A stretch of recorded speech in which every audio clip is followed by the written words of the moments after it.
said, no, ma'am. I'm the Manhattan Flash, and I am the best bank robber in New York. Now, the other night, Roy Acuff called me. He said, John, I'd like for you to do the opera. So I went out on the stage, but I couldn't sing. I got into half a verse if I walked the line, and something snapped in this head of mine. I yelled, stick 'em up, give me your money, your watches and rings. Well, I called New York and talked to that brain quack. I said, Doc, I've got to have my whole brain back. He said, I'm sorry there, Mr. Cash, but I can't do that. He said, I put your brain in a chicken last Monday. He's singing your songs and making lots of money. And I got him signed to a 10-year recording contract. Now, friends, if you see me walking down the street, remember what you see ain't necessarily me. And if I try to hold you up, don't pay me no mind. But when you got $10 that you can blow, you ought to catch that Johnny Chicken show. He's doing fairs and concert dates all up and down the line. I said, stick 'em up, everybody, I'm robbing this place. Drop all of your money in my guitar case. Don't nobody move and don't nobody reach for that door. A lady said, why, you're Johnny Cash. I said, no, ma'am, I'm the Manhattan Flash, and I am the best bank robber in New York. Well, I don't pay any income tax. You don't pay tax on money you steal. You ought to catch that Johnny Chicken show. Chicken in black.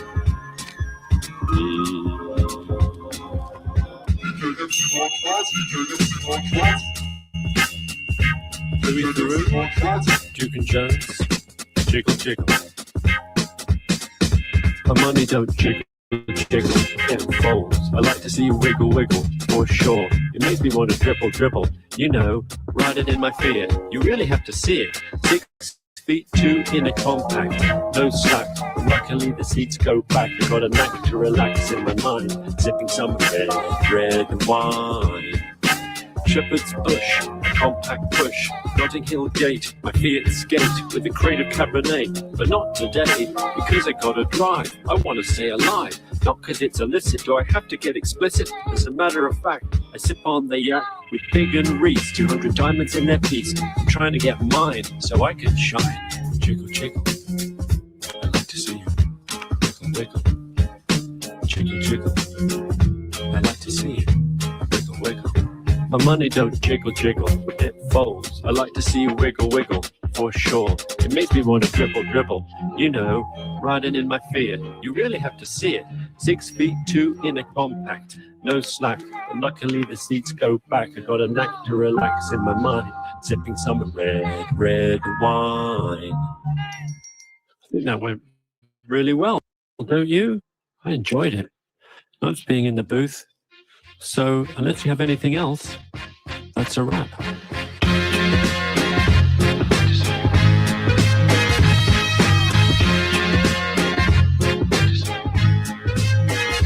My money don't jiggle jiggle, it folds. I like to see you wiggle wiggle, for sure. It makes me want to dribble dribble.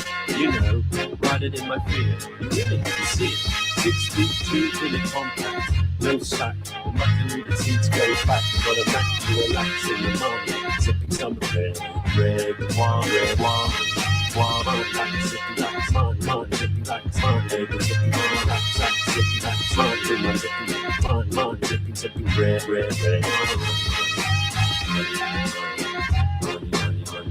Red ripple, compact, beats back, compact, back, two, compact, beats, beats, beats, back,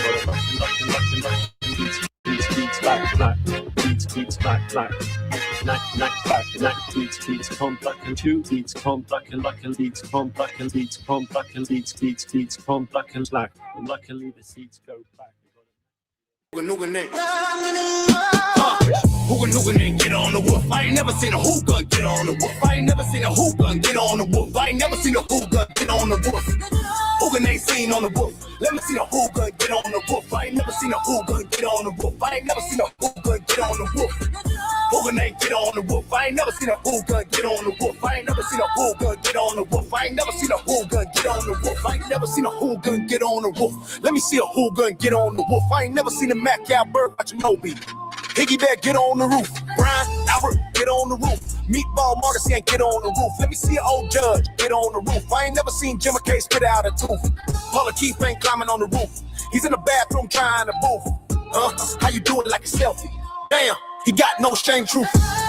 Climbing on the roof. I ain't never seen Coffin Depper get on the roof. I ain't never seen Grant Tellis get on the roof. Wait for shit, Auntie Bay get on the roof. Wait for it. Shit, Higgins get on the roof. I ain't never seen Colin get on the roof. Hot Colin, you guys. We can always count on Hot Colin. Thank you for making him, Derek. What's a mad cow bird watching OB? I don't even know. I don't care. I just like it. I just like it. I really like it, Derek. I think this is a banger. I think you did good. This is up there with Turds Feral Children. Like, I'll never forget this. It's incredible. It is, and it's got Hot Colin on it. Don't get jealous, Kevin from South Boston, just because you're wrong all the time. By the way, we've got wrestling news to talk about, and we're going to get to that. What about Hot Kevin? Yeah, what about Hot Kevin? Why aren't you on here, Mr. ATF? You wrong. You wrong. We got Hot Colin. We don't need Hot Kevin right now. Derek, can you throw Hot Kevin in there so he's not jealous? He'll tell you you're wrong, but he'll still appreciate the gesture. The McCabe's make you vomit? Yeah, but not Hot Colin. See, this is AI Hot Colin. He looks like he's in actually, a Hot Colin sounds like a prank that college kids do on each other, like a Hot Carl, like you take a dump on someone's head. That's what a Hot Colin is. It's when you take a dump on a court case. I ain't never seen Tristan get on the roof. None of those cops telling the truth. Oh my gosh. That dance. Remember I told you guys, Yuri Buchanek reminds me of my dad, who's from Poland, and he speaks Polish. And he acts just like Yuri. Remember when Yuri was reading? Remember when he was reading all the shit from the court, like the texts and stuff in between? That's my dad. No, I'm not fucking around. I'm not trying to be fun. Like, legit, he acts like him. Like, he'll get drunk at a party, take his shirt off, and do this move, this dance move, where he's like, yeah. He'll put on like a sparkly shirt and turn on ABBA and just get wasted and just be like, who's ready to party? And he talks all fucking dumb. He has this. He gets so pissed when I say that. I'm like, you talk dumb. He's like, I have accent. I am not from America. You were here when I did that, Chirium? Yeah, that's because it's my dad. My dad is Yuri Buchanek. When he's reading the text, he's not legit my dad, but he may as well be. And we're always accusing him of being a spy because he speaks a bunch of languages. And sometimes I'm like, I don't know what the fuck you're saying, but it sounds really intense. It sounds really intense. Like, he'll just yell things. He'll be like, in Polish. And then it turns out he's just like, I need to find the salmon, or where's the cream cheese? And so, yeah, he read them so good, didn't he, Kevin? Yeah, more so slurs and stumbles, but same. Yeah. And it's just like, what are you saying right now? You sound so mad. And it's like a very nice comment. Like, I remember one time he said, you and your sister look nice, but he did it in Polish. And the way he said it, I thought I was getting yelled at. I got him a shirt too that says, I'm not yelling, I'm just Polish. And he loves it. But Yuri Buchanek, just when he's reading, my dad's that type. He'll read a text and be like, oh, and he'll get real into it. It's crazy. He should have been a theater kid. But instead he was in the coal mines. Whatever. Hold on, I gotta get her Beerus toy back before she kills Fredrickson. Fredrickson. So the Beerus toy I found again. I found this short of Fredrickson. Been thinking a lot about Fredrickson lately. A lot about Fredrickson. And the Beerus toy is one of the first Fredrickson things we ever watched. So of course, had to find it and pull it up. Toy back before she kills Fredrickson. Fredrickson, give her the Beerus toy. Fredrickson, give her the. This is me to you guys. I'm like, give me the screenshot. Stop posting this shit.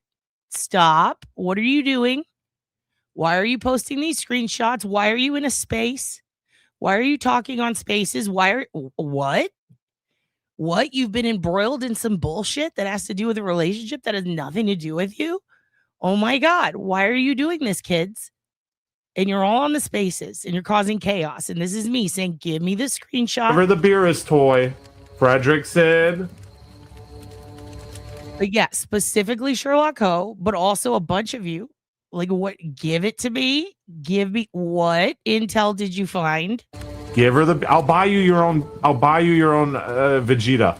I'll start. Listen, I will attack someone for you. We'll get our own beef. You don't need this beef. Give me that back. Give her the. I'll buy you your own. I'll buy you your own Vegeta. Yeah. Amber, you too. Amber, hand me the Twitter. Hand me the Twitter. No, you had enough. Your own Vegeta. You'll get your own. I'll get you your own spaces. Okay, you'll get your own spaces. Just hand me that one.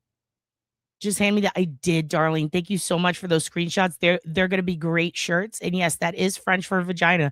Now, I don't know what you're talking about, but I'm just presuming, okay? Then give her the beerus toy. Frederick said. Give her the. I'll buy you your own. I'll buy you your own Vegeta. Hand it to me. Give it to me. Hand it to me. There you go. There you All go. right, sick. All right, sweet. Let's head back. Stupid rotund. And now this is when I take it too far. This is when I take it too far and I talk my shit. And Sean was right. And this is me letting you guys know that sometimes I step overboard and I realize what I've done, and it's usually when you pull a gun on me, okay? But stupid rotund round little bitch. Stupid head got no hair. All round and stupid. He's an alligator. Tall looking. Fredrickson, put down the gun. See, this is you telling me I've befriended this person and now I'm friends with them. And then I'm saying, how could you, you stupid and then you guys, He's an alligator. And then you guys point a gun at me. And then what do? I back away and I say, you know what? It's fine. None of this is a metaphor for anything. This is just really funny. I do like watching Fredrickson point the gun at him. Tall looking. Fredrickson, put down the gun. All right, guys. My bad. And this is why the company I keep is only VR alligators and worms. See how? All right. There you go. See, beef settled. That took 3 seconds. Maybe that's why the Second Amendment is so important, because people start shit with you and then you're just like, Second Amendment. And then they're like, my bad. Why don't you guys hug it out?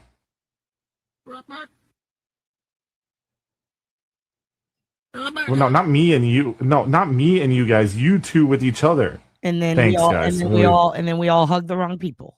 Appreciate it. It's very sweet of you. Excellent. Good. Okay, now I have included pausing it. I have included some things. Okay, because I feel like we need a little decompression. Okay, and we are going to get to seriousies tonight. We're going to do some serious stuff, but I feel like for happies and for some sillies, it might be good to do some goofy stuff. Look at some silly stuff to start, like we always do, but a little bit different, because sometimes you do something and it catches on and people like it, and then they start doing it. And then you go, wow, but that's the thing I do that nobody else does. Okay, well, I guess you do it now. So now I got to switch. Now I got to do more things. Okay. So we're leaving a little trail of breadcrumbs. We're going to see how deep this deep state goes. So we're going to see. So we're going to plant some goofs, and we're going to see who picks them up and runs with them. Okay. Before we do that, I am going to show you something cute. I found a couple of cute things on Twitter that I saved for you guys. The cutest. Can we talk about the cutest? And shout out to Ernie for sharing this. So last night, super cute thing happened. What happened last night? Who remembers? Ignore Vietnam behind me. Who remembers what happened last night? Anybody remember who made their debut on NXT? Anybody remember? What did you do? You showed something amazing, and now I'm going to show it to everyone. That's right. At Wilder Times, Shiloh Hill debuted last night. You guys remember him, right? He's your non-consensual baby brother. And he started going to wrestling school. He started doing wrestling. He went from dark web, deep web, fighting with a shoeman who was sending him bloody boots, to, that's right, Thunder Kick. His real name is Thunder Kick, but in wrestling, he goes by Shiloh Hill, which is hilarious. He is adorable. Your little baby brother's adorable and you love him. And he doesn't know he's your brother, but he is. And he's missing a tooth, and we love that for him because it makes him fun. He's been summoning raccoons in the woods. He's been fighting with dark web people. I know you don't want a baby brother because you want all the attention, but you get to yell at him that he's wrong and gang up with him on your sisters. He did show his butt. He shows his butt a lot. He's got a gentle name for wrestling, but his real name is very scary. I like it. Thunderkick, that's a great name. So anyway, he made his debut and he announced it, and everybody was really excited for him. We were really excited for him, okay? He went live for the first time on TV on NXT. Now, yes, he was on the show Legends and Future Greats, but, and you have to forgive me, I'm perpetually losing my voice since New Orleans, so just forgive me for that. But listen, he made his debut, and I can't share the copywritten shit with you, so I pulled some stuff from Twitter so you can see how good he did. So this is him live last night, and we're just so super proud of him because to be able to get into the Performance Center or NXT at all is a huge fucking deal. But to make your TV debut, let me do this. To make your TV debut without having gone all the way through the NXT program, and he went through it, but he didn't go through it televised. Like the debuts are usually like way further in. Like it takes a much longer time. And I wouldn't even say he skipped the line because he didn't. He put in the work. He just rapid fire did it. And it's amazing. And it's wild because, and here's my wrestling rant. And we are going to have our own wrestling end of the channel so I can get these out of my system so they're not mixed up with the true crime stuff. But I have to say, when I first saw this kid on LFG, I've been watching wrestling for 36 years now. I took one look at him. I said, this is just like when Bray Wyatt debuted. If you don't know who Bray Wyatt is, we've talked about him a lot. The Fiend. He's a wrestler who passed away recently. He's the son of IRS. In fact, he was in a faction called the Wyatt family. And he's like a cult leader. And his gimmick, it changed a lot. But that family, that group of wrestlers kind of stayed together. They would re-debut together and they were amazing. And before COVID, there were quite a few of them. And after COVID, some of them have died. And it's very, very sad. One of them being Brody Lee, which broke my fucking heart. That was horrible. And then Bray, and that broke everyone's heart because Bray was probably the most creative wrestler ever. People were saying he's the new Undertaker. The Undertaker actually kind of like passed the torch to him. So for him to go away was just heartbreaking. What was interesting about Bray is he would put things on the internet that were part of his gimmick. So imagine like in the 80s, how Macho Man always had to stay in character. Well, now how do you do that with social media? He was like the first wrestler to really incorporate that, you know? So he incorporated social media into his gimmick. He would leave little nuggets. He would leave QR codes and stuff, and you'd scan it and there would be a big riddle. And true crime fans became really interested in this because he not only did that, but he would leave evidence. It was evidence to compile into a case, if you will. And it was such a great story. And it was over a year of riddles before he finally re-debuted as his new character. And it gave you hints into all of it. And it was so interesting because it grew the fanship so much. People who had never been to see wrestling started going because of the shit he was doing online. It was so creative. So Shiloh Hill did the same thing with TikTok, but he did it in his own way. He's one of the most creative wrestlers I've ever seen in my lifetime. And this man will put stuff up that has to do with, nothing wrestling related. It'll, the Shoeman. We watched a lot of his dark web shoe stuff. He talks about open source webcams and how easily available they are to get on the dark web. He also inadvertently teaches you security. And he's very bright. He went to a very good school. He's very smart. If you don't remember by now, he's the one who gnomed himself. Now, I did have a suggestion that it would be cool if the lights came on and there were gnomes all over. But it's a debut. You got to go with what they give you. And what they gave him was one of the best opponents for him. They gave him a guy named Lexus King. If you don't know who that is, his actual name is Brian Pillman Jr. He is Brian Pillman's son. Brian Pillman is the guy who waved a gun around with Stone Cold. He was the craziest wrestler. People actually called the cops because they believed the storyline. Like, this man is breaking in to Stone Cold's house. He has a gun. Okay. So he ends up fighting in his debut Brian Pillman's son. Okay. Incredible match. I'm going to show you just a little bit because I don't want to get copyright struck, but thank you, Ernie, for sharing this. This is Shiloh Hill last night. Ruthless, toothless. We call it toothless aggression instead of ruthless aggression. It's toothless aggression. Now it is upon us. We started watching this dude when he had like 300 followers, and now look at him.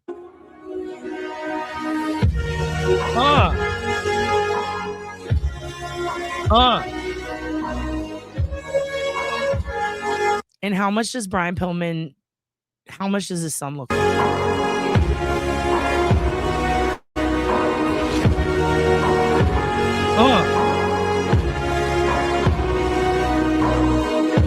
There he is. And of course, he won his debut match. Now, that is a big deal. Why?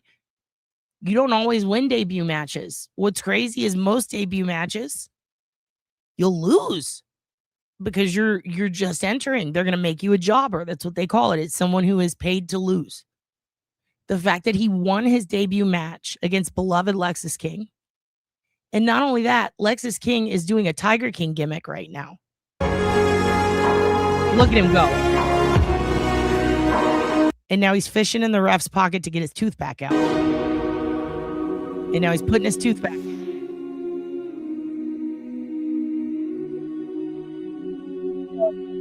I should say his grill guard. He's doing this cool dance. So yeah, he did it, you guys. He did it. He absolutely did it. He murdered. He did so good. We're so proud of him. Okay. So that happened last night. So congratulations to Shiloh Hill. We absolutely adore you. You did a fantastic job on your debut, and we're so proud of you, and we can't wait to watch more. Next thing I want to show you. Found some OSINT open on X, if you can believe it. Open on X. I found some OSINT I did not expect to see.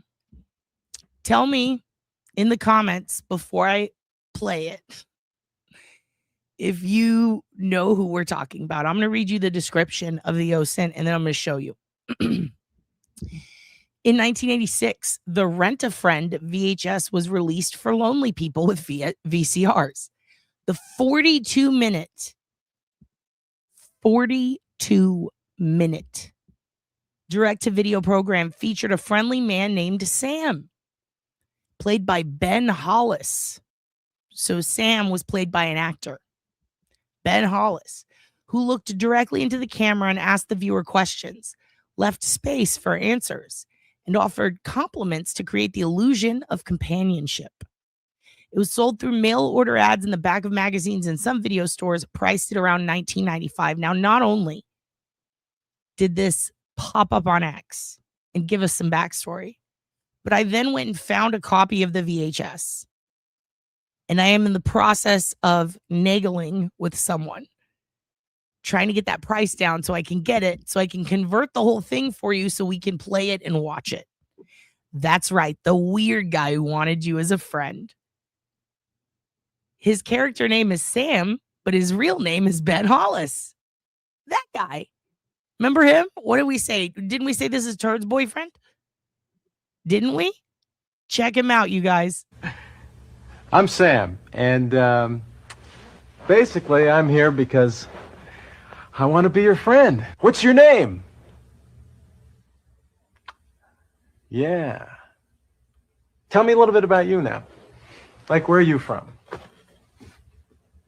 That's a nice part of it. We have to find Ben Hollis. I would like to interview him. I will be looking for him, and I will be reaching out to him because I have questions. And trust me, $19.95, definitely a bargain for companionship, but that's not how much they want for the VHS right now. They want a lot more than that. So Dad's trying to talk him down. Yeah. The country. Any pets? I'm a cat person myself. Yeah. Tell me about your parents. I bet they're really neat. You know, was your mother overprotective by any chance? such a weird question to ask, all of it. And also, yeah, he is scary, but no, yes is what we're going for. Okay, we're going for yes because he's Bill Nye's brother.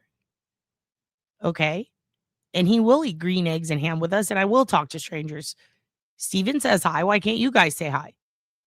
We're gonna try to get him on because listen, if Bob Wolfong made it as far as he did, okay. If Shiloh Hill was able to go from creepy dark web guy to NXT debut, then how do we know Mr. Hollis isn't a badass? I'm sorry, a bad ace. How do we know that? I don't know. Is there guilt in your family at all by any chance? Yes, they're Catholic.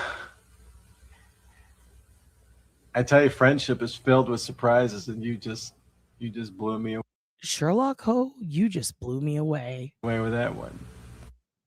All right. Yeah, Sweater Guy. Isn't that fun? So, Sweater Guy, I'm going to find him and we're going to find out what's going on with him because I have a lot of questions. Now, I did find some other cool stuff that I think you would really enjoy. This is a very feel-good story. Okay, this next one is a big feel-good story. Now, you guys know how much we love Miss Ricky Lake. So much that I ripped her off and made merch. Okay? I have a story about Ricky Lake. It's not really mine. It's somebody else's. Somebody has a story about Ricky Lake. I saw it. Did I start weeping? Yeah, I did. Because I'm emotional, hormonal, and I'm on my period. Okay? I need my cranberry juice. But I've got some Ricky Lake shit that is right up your alley. Right up your alley. And I'm not talking about up your alley like we're going to watch Ricky Lake. That's also up your alley.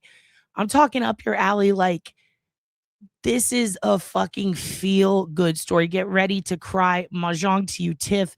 This is beautiful. This is the type of shit we need on the internet. Check this out. Y'all, I just came across the most random heartwarming story right now on Threads. So this user right here went viral. Okay, so I'm stealing the story from her, who's stealing the story from someone else who stole it from Threads. Got it. Y'all, I just came across the most random heartwarming story right now on Threads. So this user right here went viral because she went to a flea market. She's an artist and she gets inspired by buying other people's photos. She went to a flea market and bought this box of photos, and it just so happened that everybody in the photos looked like Ricky Lake and Ricky Lake's little boy Milo, okay? So after doing a little bit of research, she was able to confirm that she did in fact have a son named Milo, and that's when she decided to reach out via IG and was like, we need. Can we pause and talk about A, Ricky Lake looks fantastic.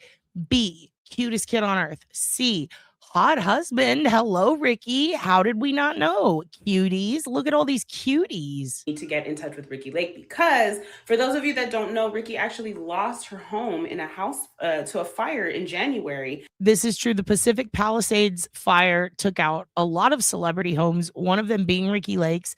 She's pretty vocal about it. Around the time when they were interviewing her about this fire, she also had a feature in, like, I think it was Us magazine. It's one of those, or Life, and one of those gossipy magazines, you know.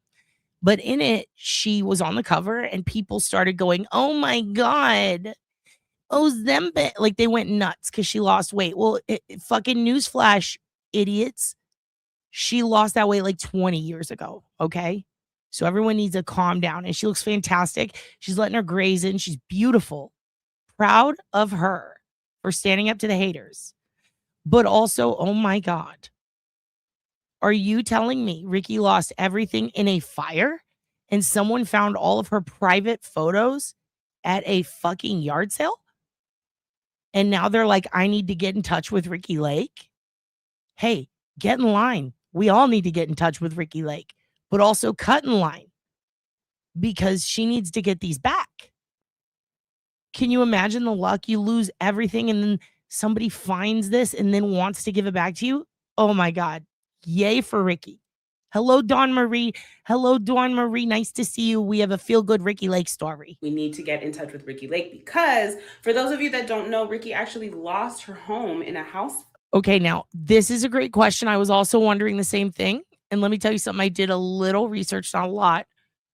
Was it, first of all, holy shit. Darlene, you think Meghan Markle stole them? First of all, I don't know where that came from, but also starring that for a shirt because you're hilarious. fuck?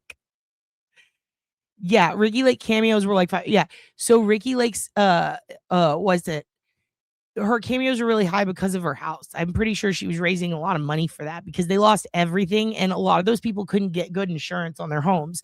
And the insurance they could get, it's like Texas. You can't get fire insurance. Like you really have to bust your ass to find someone who will cover you.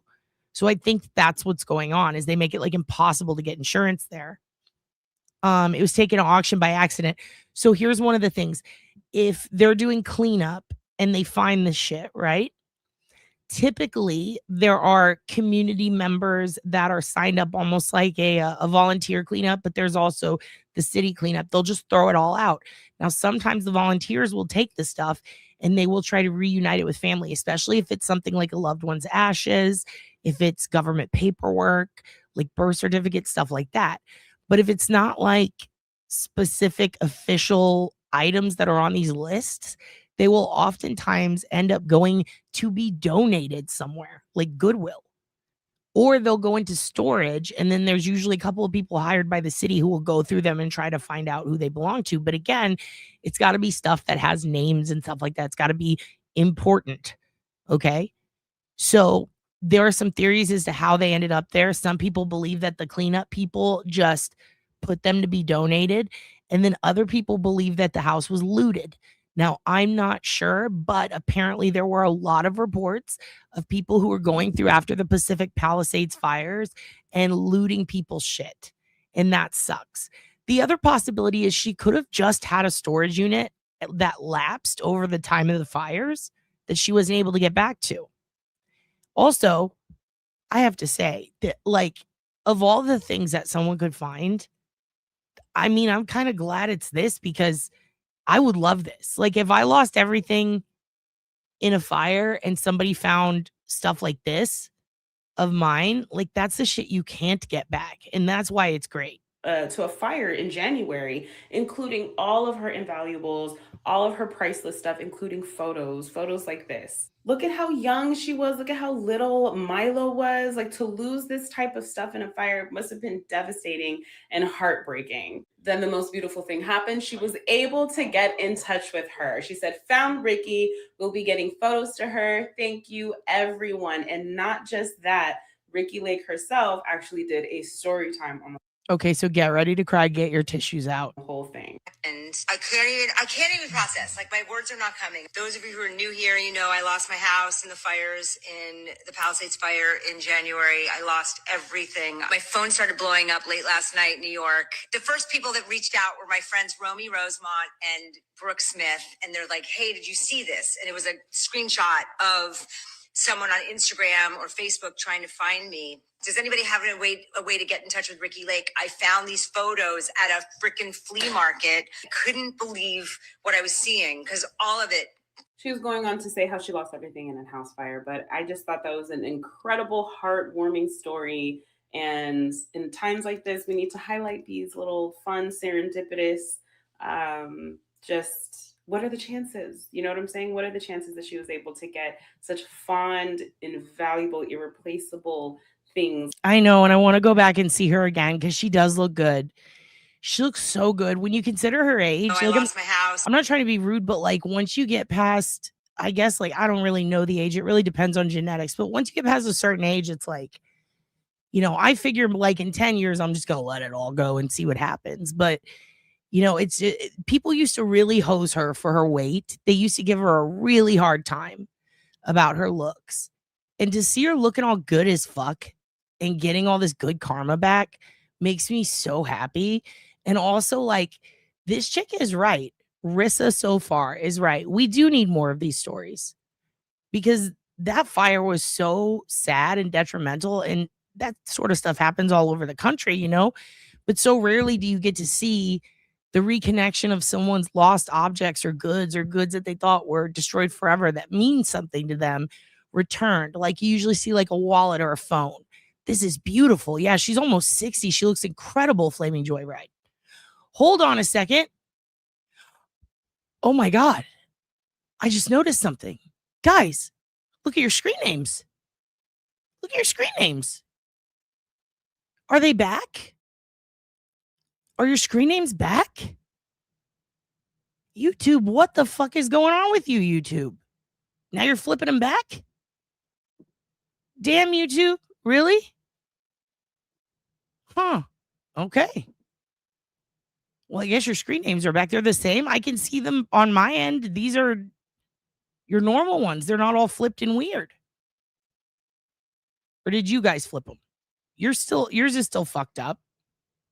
But look, Kevin from South Boston is showing up as Kevin from South Boston. What's going on here? Story time on the whole thing. And I can't even process. Like, my words are not coming. Those of you who are new here, you know, I lost my house in the fires in the Palisades fire in January. I lost everything. My phone started blowing up late last night in New York. The first people that reached out were my friends Romy Rosemont and Brooke Smith. And they're like, hey, did you see this? And it was a screenshot of someone on Instagram or Facebook trying to... Okay, wait. Hold on. So they are the same? Yeah, well, so you guys just went, some of you just manually adjusted them? Well, whatever. I'm just glad. Makes me less confused. Oh, great. Now my mouse just gave out. Let me plug it in. Oh, my goodness. All right. Find me. Does anybody have a way to get in touch with Ricky Lake? I found these photos at a freaking flea market. I couldn't believe what I was seeing because all of it. She was going on to say how she lost everything in a house fire, but I just thought that was an incredible, heartwarming story. And in times like this, we need to highlight these little fun, serendipitous, just what are the chances? You know what I'm saying? What are the chances that she was able to get such fond, invaluable, irreplaceable things like photos of her when her baby was a baby and other family stuff? So very cool. Wanted to share. Thank you for sharing that. Yeah, my period's making the moon pissed. Fuck. It's my bad, you guys. You lost your house in 2002? Oh my God, I was graduating. That's crazy. I lost my house, but I was really little. Like, we were really little when we had this fire. So I don't really remember it. And I guess we had a flood. But like, it's weird because the parents always talked about it, you know, the grandma and stuff, like back when there was that fire. But I remember sitting on my mom's lap when there was a drive-by.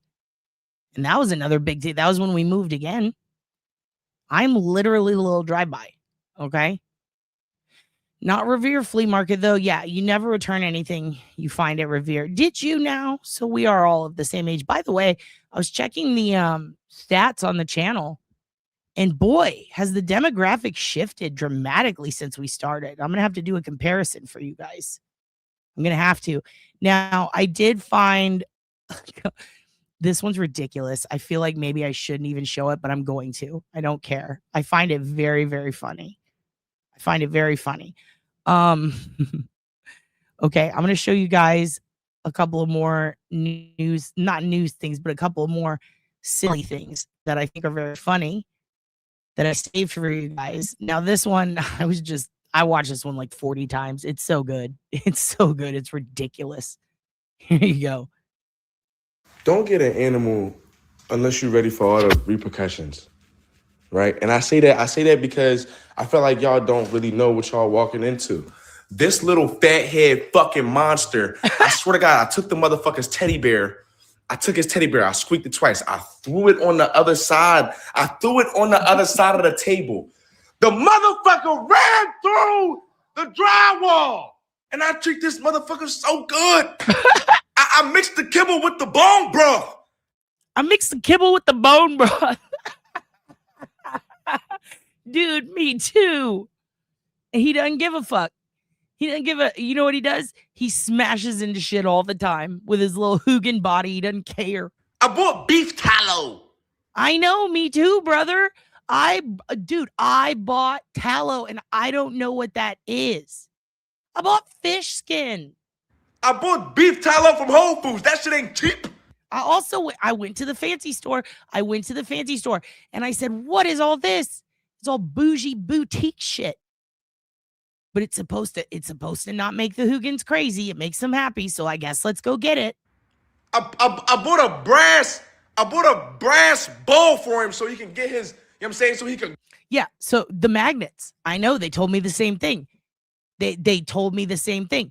They said if you get the brass bowl, then it's going to prevent him from having stomach problems. And I said, what? What's the difference? They said, well, metal and tin bowls you have to wash or they're going to get a disease and then they're going to die and all their organs are going to turn inside out and chase you through the streets. And I'm like, oh, no, better get him this one. And they're like, that one's good because it has certain precious metals that aren't going to affect the dog like it's got magnets. And I'm like, what the fuck are those anyway? Because I'm a juggalo. Grounds himself while he fucking the food up. You feel what I'm saying? I do every fucking thing for this dog. Exactly. Ground himself electrically. I get it. And I've also done everything for the Hugin. And what does he do? What does he do? Well, sometimes he just smashes into things and fucks shit up. Think for this dog. And bet you gonna run through the drywall for what? Got a fucking Mancoon cat for all that shit. Let me see this. Cause he the type to do some crazy shit like that. Look at this little sweet Hugin. He is the type. He's absolutely the type. Look at how cute he is. Of course he went through the wall. How else is he gonna get there, Daddy? Shit. Cause he farts on me. He farts in me. He farts in my eyes. Not the other way, but through my eyes. He'll get in there and he'll fart on my face. That little sweet, innocent baby did that. Tried to do some crazy shit like that and then sit in your face like nothing ever happened. Uh-huh. What the fuck? Exactly. Your dogs have never farted? What if, Flaming Joy, right? Are you sure, Joy? What if they farted and you just don't smell it? What if they smell good? Yes, I do get pink eye all the time. Darlene remembers. I'm basically Jesse from Law and Crime with a fucking sty 24/7 because this little guy. He's Fredrickson level cute. He's so cute. That wall is fucked up, dude. He fucked that wall up. Anyway, that's a real cute Hugin. Hims is a good boy. But then I found this other Hugin who did not stay away from the dark web casinos. Like we said, he lost all his kids. This is not a feel-good story. This is a tale of how to not get sucked into dark web casinos.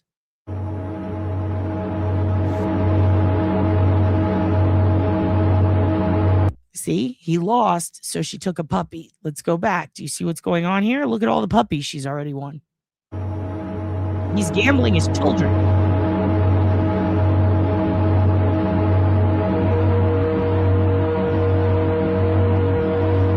He doubled down. He doubled down. Oh, no. Now all of his kids. That's crazy. He lost all the kids.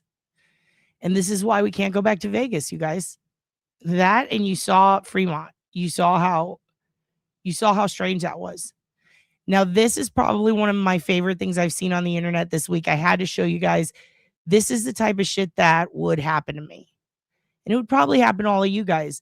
But at the same time, if it had to happen, this is a very funny way. So imagine you go to Family Dollar for orange juice in Charlotte, North Carolina, and then a lady is holding the cashier at gunpoint, and then that lady shames you for your choice of drink. So imagine someone's robbing a store, and then they give you shit about your diet.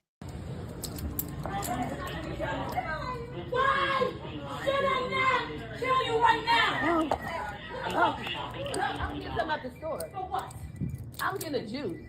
What kind of juice? Get some water. Ain't that the fucking juice? Ain't no goddamn juice. Look at that. What kind of juice? Get some water. You don't need no fucking juice. And then she's holding a gun at her. The store. For what? For what? Juice. What kind of juice? Get some water. I would be terrified. If I walk into a dollar, first of all, the second I heard someone screaming, give me a reason I shouldn't kill you, bitch, I would leave. But this woman says, nope, I'm going to get my juice. I'm getting my juice. Was she going to stand in line behind the gunman? Why? Sit down now. Tell you right now. I'm getting some at the store. For what? I'm getting a juice. What kind of juice? Get some water. Ain't that the fucking juice? Ain't no goddamn juice. Get some goddamn water. Get some fucking water. Ain't no goddamn juice that's fucking good for you. Get the water. Get some water. Ain't that the fucking juice? Ain't no goddamn juice. Get some goddamn water. Some goddamn water. Water now. Aggressively water, no juice, aggressively. This is insane. Yeah, and to have that belly out, really? You're going to stun on me for getting fucking juice and your belly is out and you got a gun and you're robbing? First of all, I don't mean to be, look, I'm not trying to be judgmental, but if you're going to rob a store and you're robbing a Dollar General, I mean, you're not doing well. If you're going to rob somewhere, don't rob a dog. There, first of all, everything's like $1, right? You're not going to get a lot of money. But also to be intelligent enough to recommend, not really recommend, but to force at gunpoint water over juice. This woman's all over the map. She really is. Her priorities are real fucked up. Get some water. Ain't that the fucking juice? Ain't no goddamn dope. Get some goddamn water. Water now. And to be fair, I do know people who are the type of people who the only way they're gonna get water is if you hold them at gunpoint. So I also understand where she's coming from. Water now. And get the fuck out. What you want, nigga? What you want, nigga? Drop the gun! Drop the gun! Drop! Oh shit. This bitch tripping. Yeah, she is. And also, you just stole. I mean, I'm not trying to be, okay, maybe I am being a bit much. Oh my God. Being forced to steal at gunpoint is also like, that's pretty crazy. Yeah, it's true. She didn't really recommend it, but she kind of did. She recommended it with a gun to her head, you know? To me, that's still a recommendation, but it is under duress. Like, also, I like the way she lets her know. She's like, look, I'm not wearing a brassiere. My belly is out. You need to think about your health choices. You know what? This is a great question. Call the apology line now and let us know what would you wear if you were robbing a store. Okay? Go ahead and call the apology line now and let me know you're robbing a store. Okay? This is the number. Give me a call. You're robbing a store. What are you wearing? What's the fit? And don't give me that. I wouldn't rob a store. Okay. Too good for the prompt. Don't be fucking difficult. Get a water. You don't need no fucking juice. Quit being difficult. It's a prompt. You're being forced to rob the store at gunpoint. What are you wearing? You're wearing baklava. Okay, well. Water. Ain't that the fucking juice? Ain't no goddamn dope. Get some goddamn water. Water now. And get the fuck out. What you want, nigga? What you want, nigga? Drop the gun! Drop the gun! Drop! Oh, it seems that he wants the gun. This bitch tripping. She is. She's tripping. She's tripping on her tits is what she's tripping on. You would also wear baklava? Okay, you guys aren't doing this right at all. You're starting to learn this? Yeah, we're learning. Liars. Yeah, you guys wouldn't wear baklava. A Nixon mask is a great choice. And actually, what would we call it? Felony fit? Fit and felon? Oh my God. Let me get the fuck out this store. I thought we already had this store, though. I thought we already have a felony store, and it's called Ross, and it's where I shop. Strange. Babushka? You would dress like a babushka? Scuba suit? Scuba gear? Okay, well, you're not calling the apology line, but you guys did follow the prompt halfway, so I appreciate that. Yeah, she has the nerve calling her the disgusting N-word. Yeah, she does. She does, but it's a cultural thing, you know? It's like how Jay-Z says it. This bitch is crazy. But also with a tinge of get water instead of juice, and that's the part I find offensive. Don't tell other people what to eat and drink when you're robbing a Dollar G, dude. So anyway, I thought that was fun. I thought, wow, this is pretty silly. This person out here robbing places, and of all places, she chose that store. And then to criticize others' health choices is just totally wild, you know, but I respect it, I guess. All right, we do have a couple more. Let me just pull this up so I can show you. Now this one, this is fucking crazy. Look, I don't like I don't enjoy making fun of people, but I do love roasting. I love roast battles and stuff. But also, like, I'm not one of those people who sees a celebrity with a dude and it's like, oh, he's cheating. Let's talk about that. Like, we're never going to cover any Blake Lively type shit on this channel. But I have to say, there is a really wild rumor going around, and this actually has to do with true crime, I guess. But you guys know I hate conspiracies. One of the biggest, dumbest conspiracies that's going around right now has to do with celebrities. And it's a thing it's an interview Ariana Grande gave. And in it, she talks about, like, they ask her a question and she can't answer it. And she says, they erased my mind at the Bright Stars or Bright something clinic, Bright Spots, Bright Spring clinic. She says some clinic. And everybody goes, oh my God, what is this? And now there's a whole lane on TikTok and X, and there's YouTube videos about it. People are freaking out saying Ariana Grande went to this clinic and got MK Ultra, and Cynthia Araveo, or however you say her last name, from Wicked. You know, they got these weird interviews and Cynthia's in on it or whatever. And it's so stupid. Here's why it's stupid. It took about 2 seconds to figure out what the fuck she was talking about, okay? Because you just Google the clinic and the first thing that pops up is that Ariana Grande had an album out. And the entire theme of the album was about a clinic, like a place that you go to have your mind wiped clean. And I believe she even did some interviews way long ago talking about how she was working on a project where I guess she had seen, what's that fucking movie? She had seen it's the Jim Carrey movie where they wipe your memory clean. And she loves Jim Carrey. She loves comics. She dated Pete Davidson, for fuck's sake. Anyway, she was like, I have this idea for an album and the whole theme is about how they wipe your brain clean and blah, blah, blah. And there's even like pictures and stuff in it of this fake clinic. So like, it's a joke. It's an album. All right. And in it, she sings about this place and it's just made up. It's literally just made up. No, I think, what's it called? It's not Truman Show. It's the one with Kate Winslet and Jim Carrey. Is it A Beautiful Mind? No. Fuck. I don't remember what it's called. But it was really good. I love the movie, and I have brain farts too. I must have gone to that Ariana clinic. But anyway, she's referencing an album, Eternal Sunshine of the Spotless Mind. That's the movie. So that's basically the concept, right? So yeah, she basically, exactly. Derek said it in way fewer words than I could have ever. She's purposefully confusing her marketing with MK Ultra. She purposefully made this comment as a joke, and she's basically saying, oops, I had a brain fart. But instead of saying that, she's like, I must have gone it was when I went to the Bright Spots clinic. It's like if Prince was like, oops, I must have got rained on by Purple Rain. My bad. And people just forgot he had that album. Imagine that. And then they're like, what is this Purple Rain? It must be the government. What he's talking about is this rain. And no. So that's what happened. Is she said something stupid that was a callback to an album. And now everybody's sitting there going, oh my God, she's been MK Ultra. This is a big deal. I mean, she didn't. It was actually drug dealers who got caught, went to prison.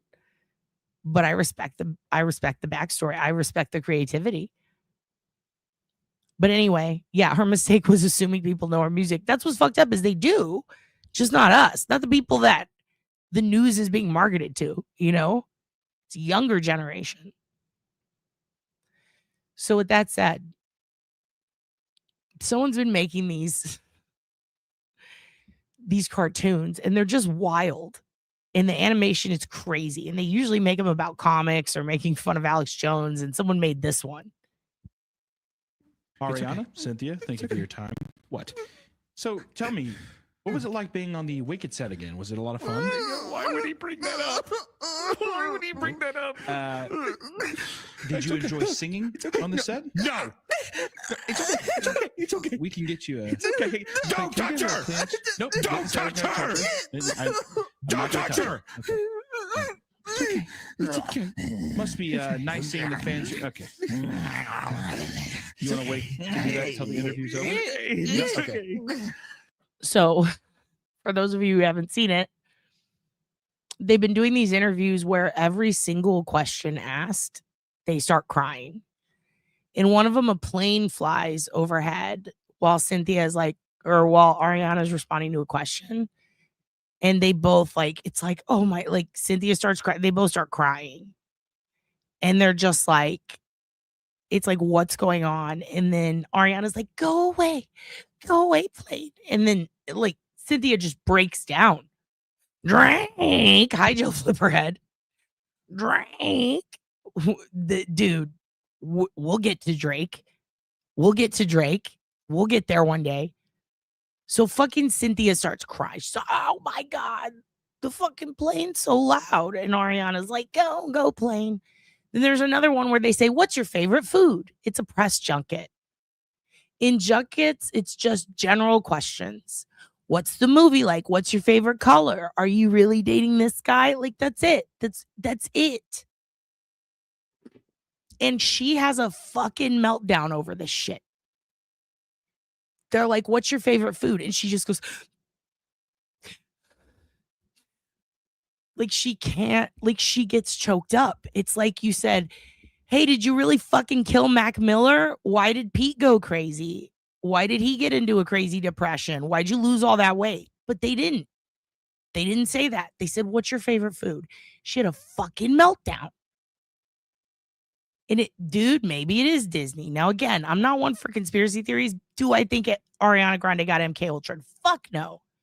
Do I think she's being purposefully deprived of nutrients by God knows who for the sake of prolonging her career, pretending to be a tiny witch that cries all the time? Maybe.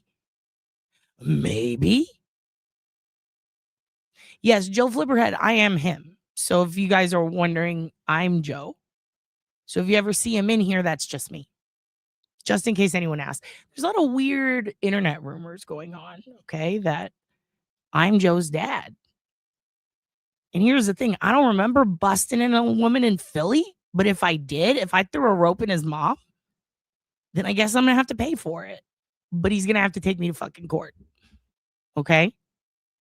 Yes, I'm also Ray from Dallas, and I'm also John Barron. Do you guys not get it? I'm everyone, okay? I hit John O'Keefe. I did this so that we could have this channel. And what do I get for it? Well, fucking, you wonderful people. I get to sit here, and I get to talk to you guys. I get to show you shit like this. Can I offer you a snack? You just, you know, look a little hungry. Not hungry. Okay, no. Also, she's got the Shiloh Hill tooth thing going on. That's fun. Would you please stop doing that until the interview's over? Okay, please stop doing that. Please stop doing that until ma'am, security. So anyway, one day we'll be big enough and we'll get interviews like this, and I'll make people cry, and that'll be fun for us. And I won't forget you. I won't forget. I'll be like, hey, everyone, come here. Also, 50 Cent is so dope, dude. He's such a villain. I love him so much. This is so slick. My favorite hero. I have a lot of guys that I look up to their accomplishments, but I wouldn't call them my heroes. Right. You don't wear another man's jersey on your back. Yeah. Respect. Your favorite villain. First of all, Ari Melber is out of control. You don't wear another man's jersey on your back. Nope. That's respect. Ari Melber is the one that quotes inappropriately at times. Can we just say that? Inappropriately quotes rap lyrics. When the Robert Mueller shit was going on, okay? And he's literally got people on that are explaining to him that national security is at risk. The Capitol was breached. Mueller's going to have to look into an investigation. In addition to this, Comey might actually take the stand. Hillary might get shot in the fucking head in a firing squad because she dare be a woman with a slut for a husband. Like, when all this shit is going on politically, okay, while that's all fucking happening, Ari Melber is like, it's kind of like in that Jay-Z song, right? I've got 99 problems, and it's like, Ari, stop. But I love him. I love Ari. And to see, look at the joy on 50 Cent's face. This is me when I look at Twitter and I see Miss Shorty descending deeper into Nazi madness. We're here. I have a lot of guys that I look up to their accomplishments, but I wouldn't call them my heroes. Right. You don't wear another man's jersey on your back. Yeah, that's respect. Your favorite villain? My favorite villain? He is absolutely not an abuser. First of all, Chelsea Handler's fucking opener is a dear friend of mine, and Chelsea's been all around the world. She knows all the comics. We all know her. That bitch would never date someone and then not spill the beans about it. If he was an abuser, we would fucking know. I promise you. I promise you. We would fucking know. The world would know. Chelsea holds nothing back. When they broke up, she called him a gentleman and made a documentary with him. I kind of like Diddy. God damn, dude. What a boss. I kind of like Diddy. Damn. Mic drop. Okay. All right, we got one more. This one is so stupid. I might. Okay, we watched the Ricky Lake one. Okay, this is crazy. I'm going to show you guys something because I know that not a lot of you guys have Twitter, right? You don't want it. I tell you don't get it. I tell you it's all bad and stuff. I'll go on it so you don't have to, right? God damn. Now we're going to get into, well, you know what? Nope. Let's finish the sillies. We got a few more sillies. We're going to do Jersey Shore on crack at the end, okay? I got two more sillies, and I'm going to show you this is part of true crime news. So we're going to shift into true crime news with some Steve Fisher investigates information that has to do with Celeste's case. That is insane. I don't know what to think of it. I'm very curious what you think of it. But before then, let's finish off our sillies, and then we'll get into it. Also, Waymo is in trouble now. We've been talking about that too. Quick update. Waymo's got to go to court because here in Austin, kids are getting hit by them. The Waymo cars don't understand the school bus stops when they pop out, the stop signs, and they're just breezing past. So that's kind of crazy. So if they try to start Waymo in your neighborhood, go to that city council meeting and let them know, like, not only do these motherfuckers stop in the middle of the road and there's nothing you can do about it. I've seen a cop pull one over. He didn't know what to do about it. There's no driver. What do? Well, now they're just zipping by school buses with the stop signs out. They are not configured. So what did Waymo say? They said, whoops, it's a glitch. Nothing that an update won't fix. Oh, you should have done that before you put it out on the road, you ding-dongs. Anyway, that's happening. I swear, if they're coming to your neighborhood, look out. Because they will ruin your town. They really will. They're the new Lime scooter. It's really just a problem. So we're going to watch two more sillies, and then we're going to talk about some crime updates. Here we go. Johnny, this is my first drink.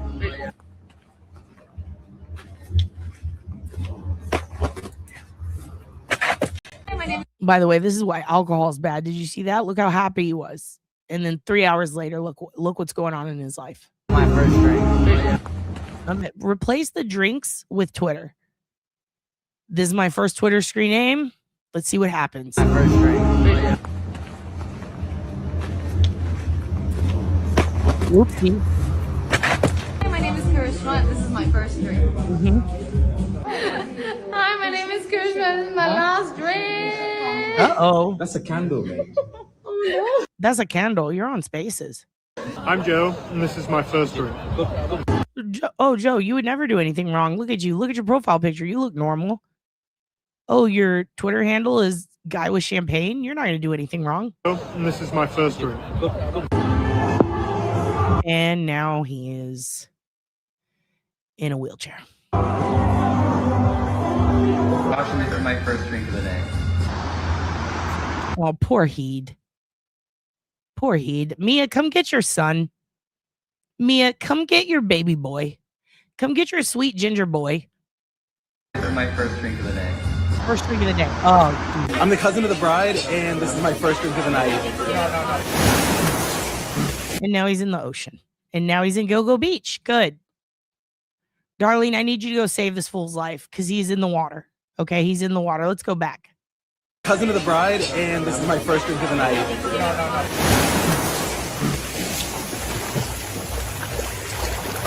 Hi, my name is Mia says that's been going on for a semester. So this is Heed at the beginning of school. This is semester 1, Heed.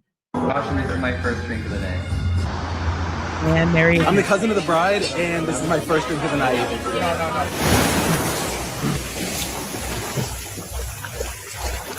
Hi, my name is Stuart, and this is my first drink. 15 bottle of wine.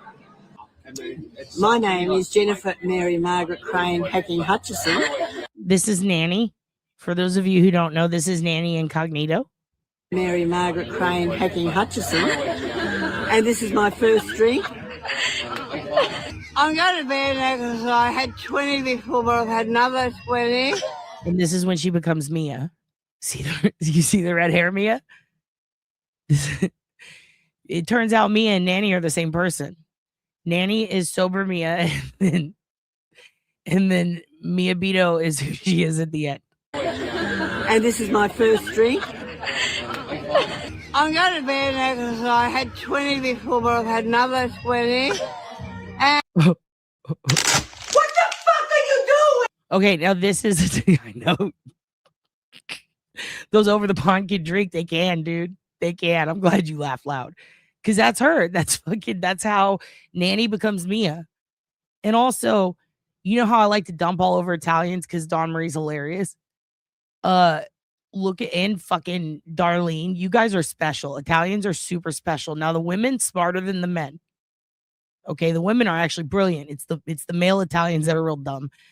This shit, breaking spaghetti in front of Italians, is next level crazy and also genius and also hilarious. What the fuck? Also, what? But I thought you were from Long Island. Well, you're Italian on this channel, Darlene. See, I already, because y'all got D names, you're from Long Island. Nah, you're Italian. You need to check your genetics. I'm pretty positive of it. Because you save lives and you got that accent. What? Don't tell me. Oh, Darlene, are you Southern Baptist? That would be wild. No, I know. Mia's already freaking out. Listen, Italians hate this. I'm going to start carrying noodles around just to fuck with my Italian friends. What the fuck are you doing? Get out of my kitchen! Get the fuck out of my kitchen! I don't care! Che fai? Che cosa? Non si facendo? Oddio, spezzate gli spaghetti. No! What? This is illegal in Italy. That's why. Oh, mommy, per favor. Stop overreacting, bro. Now, this is the craziest shit I've ever seen. Right here. Like this. Like, what? This really happened? I wish I was there. I wish I was there to watch all these Italian men lose their minds.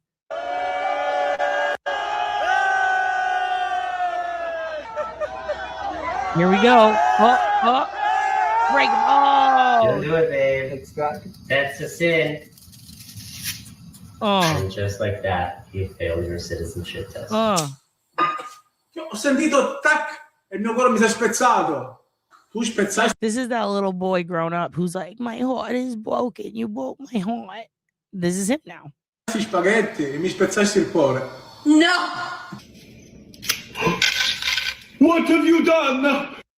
Heavenly Father. Okay, now bow your head in prayer. It's time for true crime. Father, we thank you tonight for all your blessings. You said in all things give thanks.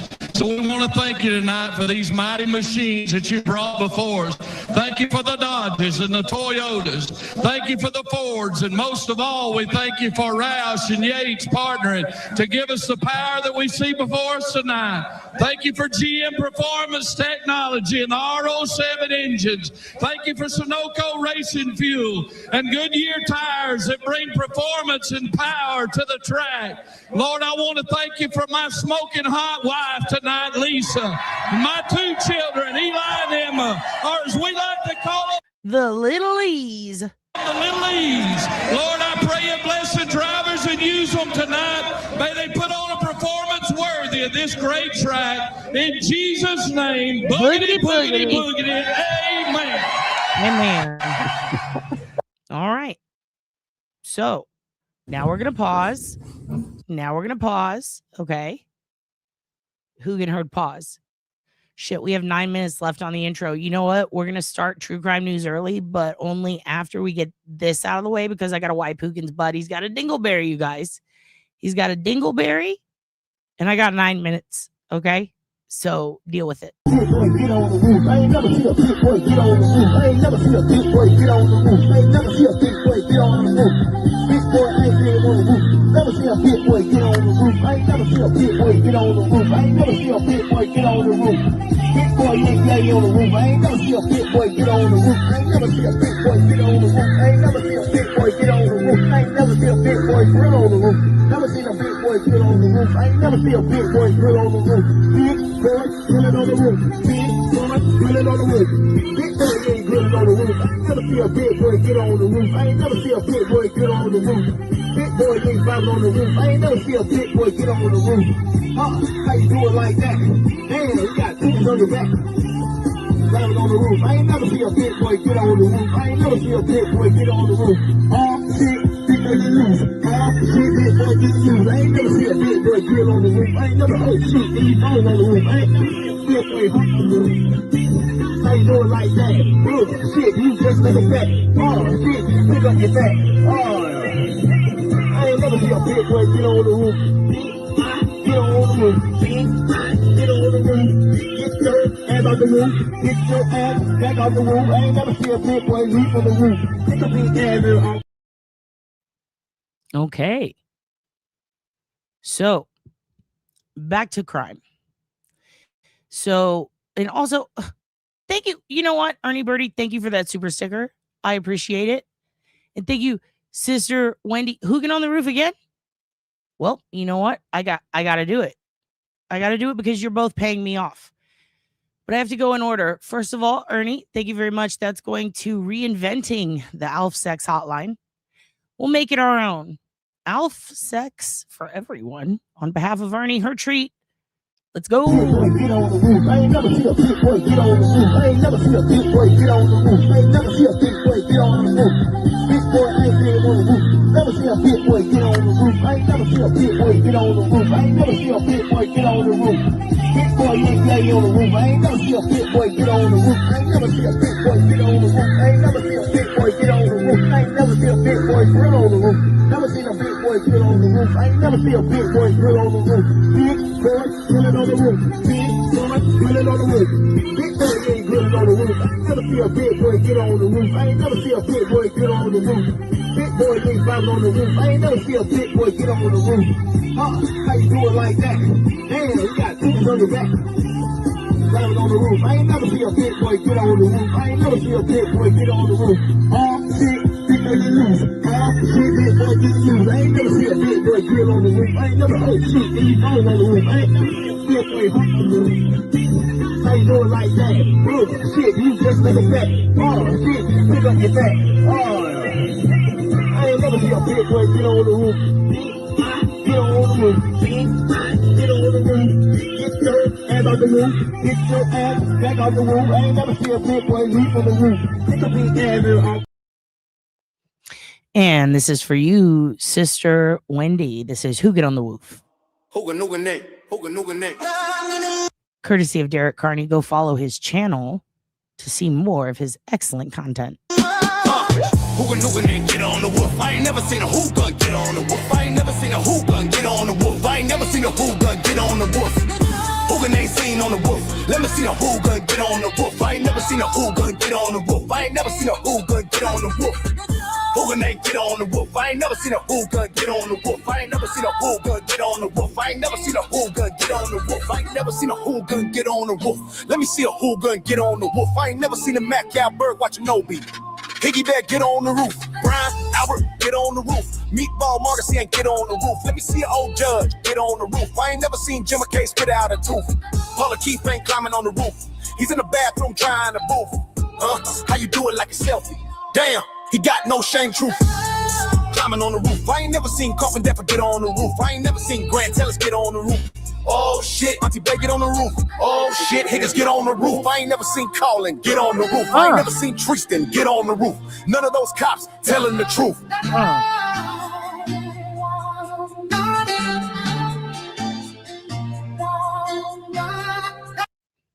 Hey, don't thank me. Thank Derek.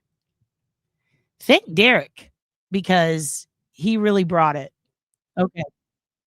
No, you don't have to get her Beerus toy back. Okay, here. Let me stop sharing this. Excuse me. Hugin is entertaining a greenie right now. He's having a gingerbread tasting. What is it? Gingerbread flavored greenie.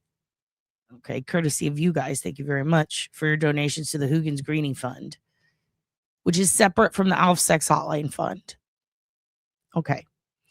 So Steve Fisher, the guy who was hired by the homeowner of the house that David, the TikTok singer who blew up, made it real big the last few years. And right as he was peaking, about to debut and go on a new tour with this album that actually had a bunch of songs in it, written allegedly about Celeste, because they were called, I don't know, shit like Celeste. And this fella was living in this house. And also at the same time, yes, David news, at the same time living in this house, he was with a runaway teen girl, a missing girl who was underage.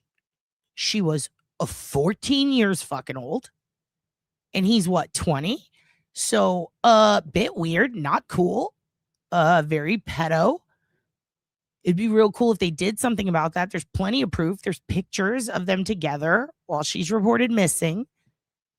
So she ends up dead, dismembered, cut up in the frunk of a Tesla, having been there for quite some time. And after having no news conferences about it whatsoever on behalf of the police, we find out that the only reason she was even fucking identified in the back of a Tesla, which happened to be owned by David, the very guy who was with the missing girl, the singer, we had to find that out from TM fucking Z, which is pathetic. It's pathetic when the gossip rags are giving the police information. The LAPD could not identify her, but TMZ could. Okay.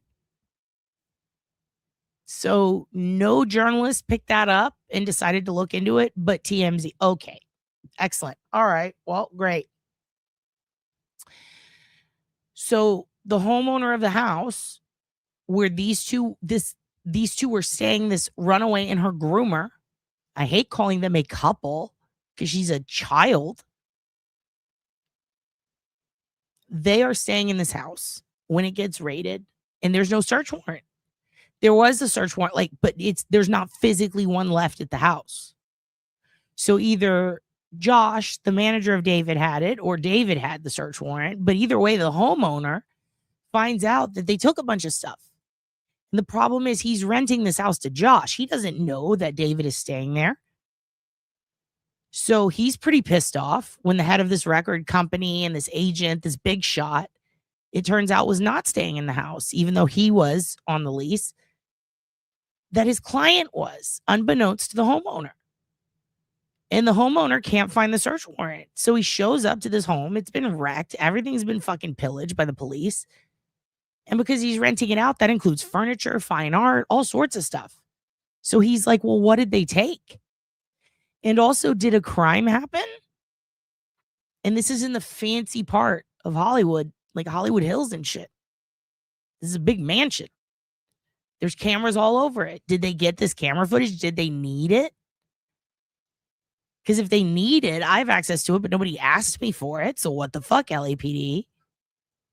Oh, what? The kid who was staying in my house unbeknownst to me might have murdered someone? Are you going to ask me anything about it, LAPD?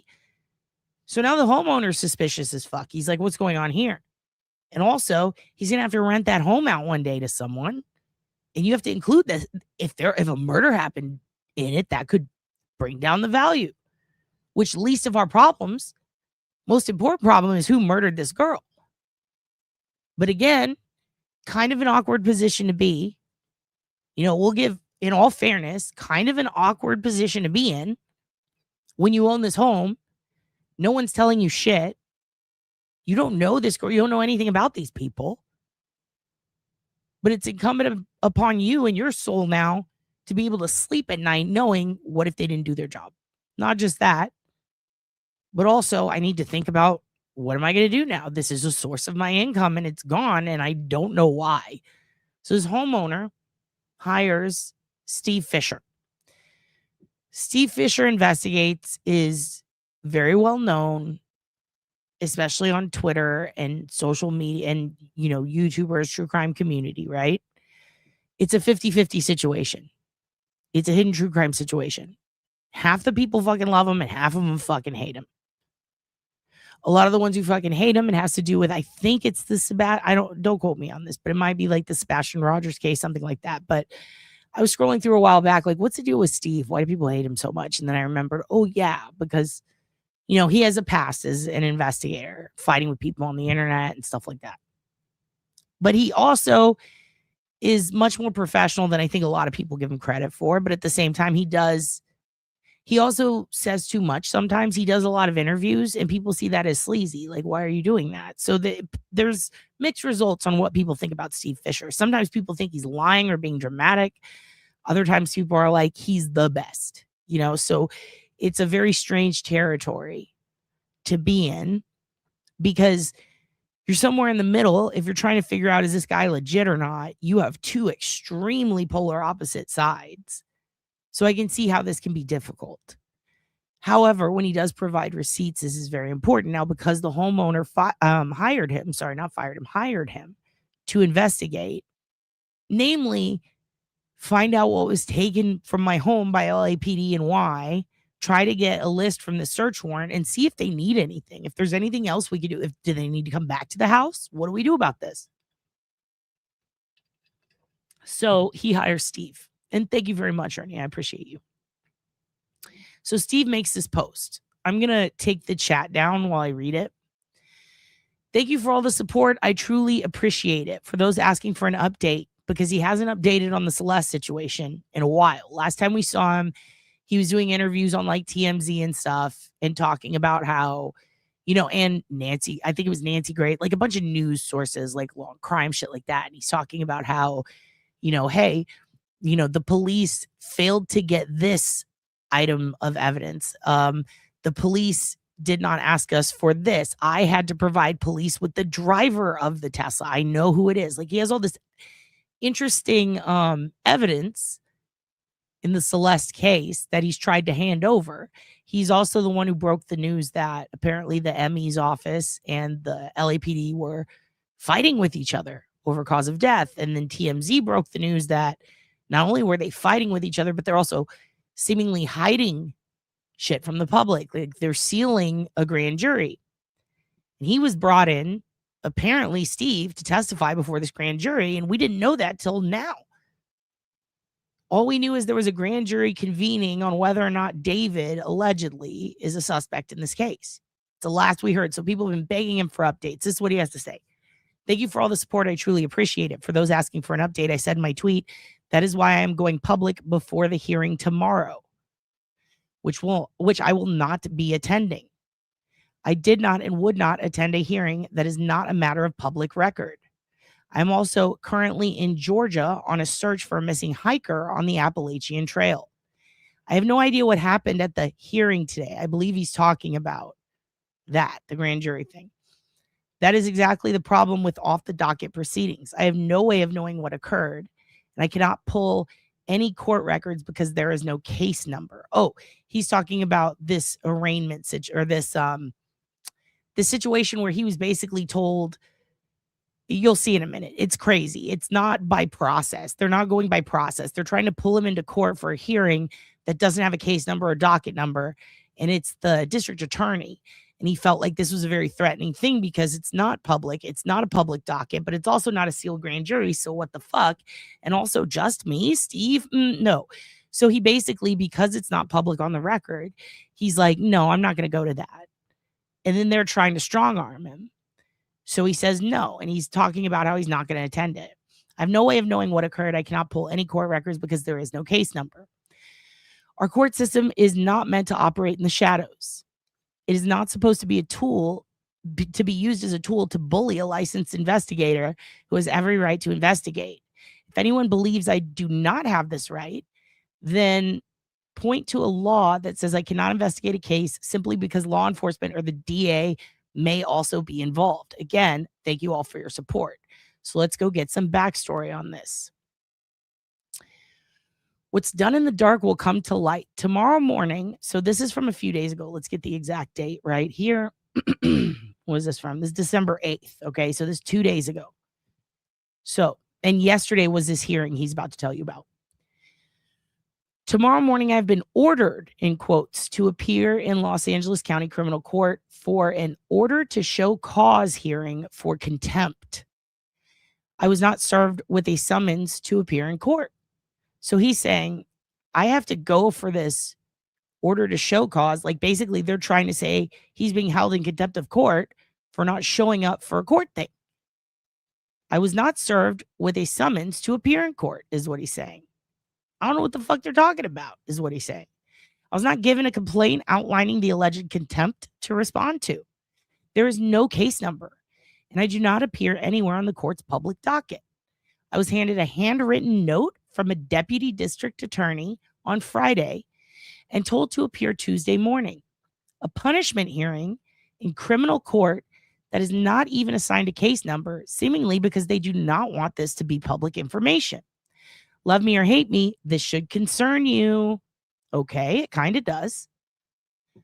The fact that this is happening in our criminal court system is terrifying. That is why I'm going public before the tomorrow hearing, which I will not be attending, so that the public and the press are aware of what is happening. Here is the backstory. Recently, I testified on 2 separate days as a witness before a grand jury. When I was served with the subpoena for the first day of testimony, 2 detectives came to my door at 6 a.m. and instructed me to immediately call the deputy district attorney. She told me that because I was now a grand jury witness, I was no longer allowed to speak about this case and that it would be illegal if I did. This put me in an impossible position. I have a client directly related to this case. If I cannot speak to my client, I am violating my professional duty. This was the entire point of calling me as a grand jury witness. So I think that those of you who have been following the FKR stuff might see this as kind of a pattern, right? Calling someone as a witness for the sake of gagging them, but also not calling them to the stand. Everybody had a big shit fit over that, right? When didn't they put Turtle Boy as a witness? And they said this is a means to silence him. Well, they're doing this to Steve, but the big difference, and the difference that I think actually makes this one specifically extremely, like way more illegal, like breaking several statutes and violations here, is the fact that this man is a licensed PI. So they're trying to do they're trying to Massachusetts, my California. Exactly, Darlene. It's a flip-flop of our merch. They're not trying to California, Massachusetts. They're trying to Massachusetts, California now. And they're taking it out on Steve. And the fact that there's not a docket number or anything.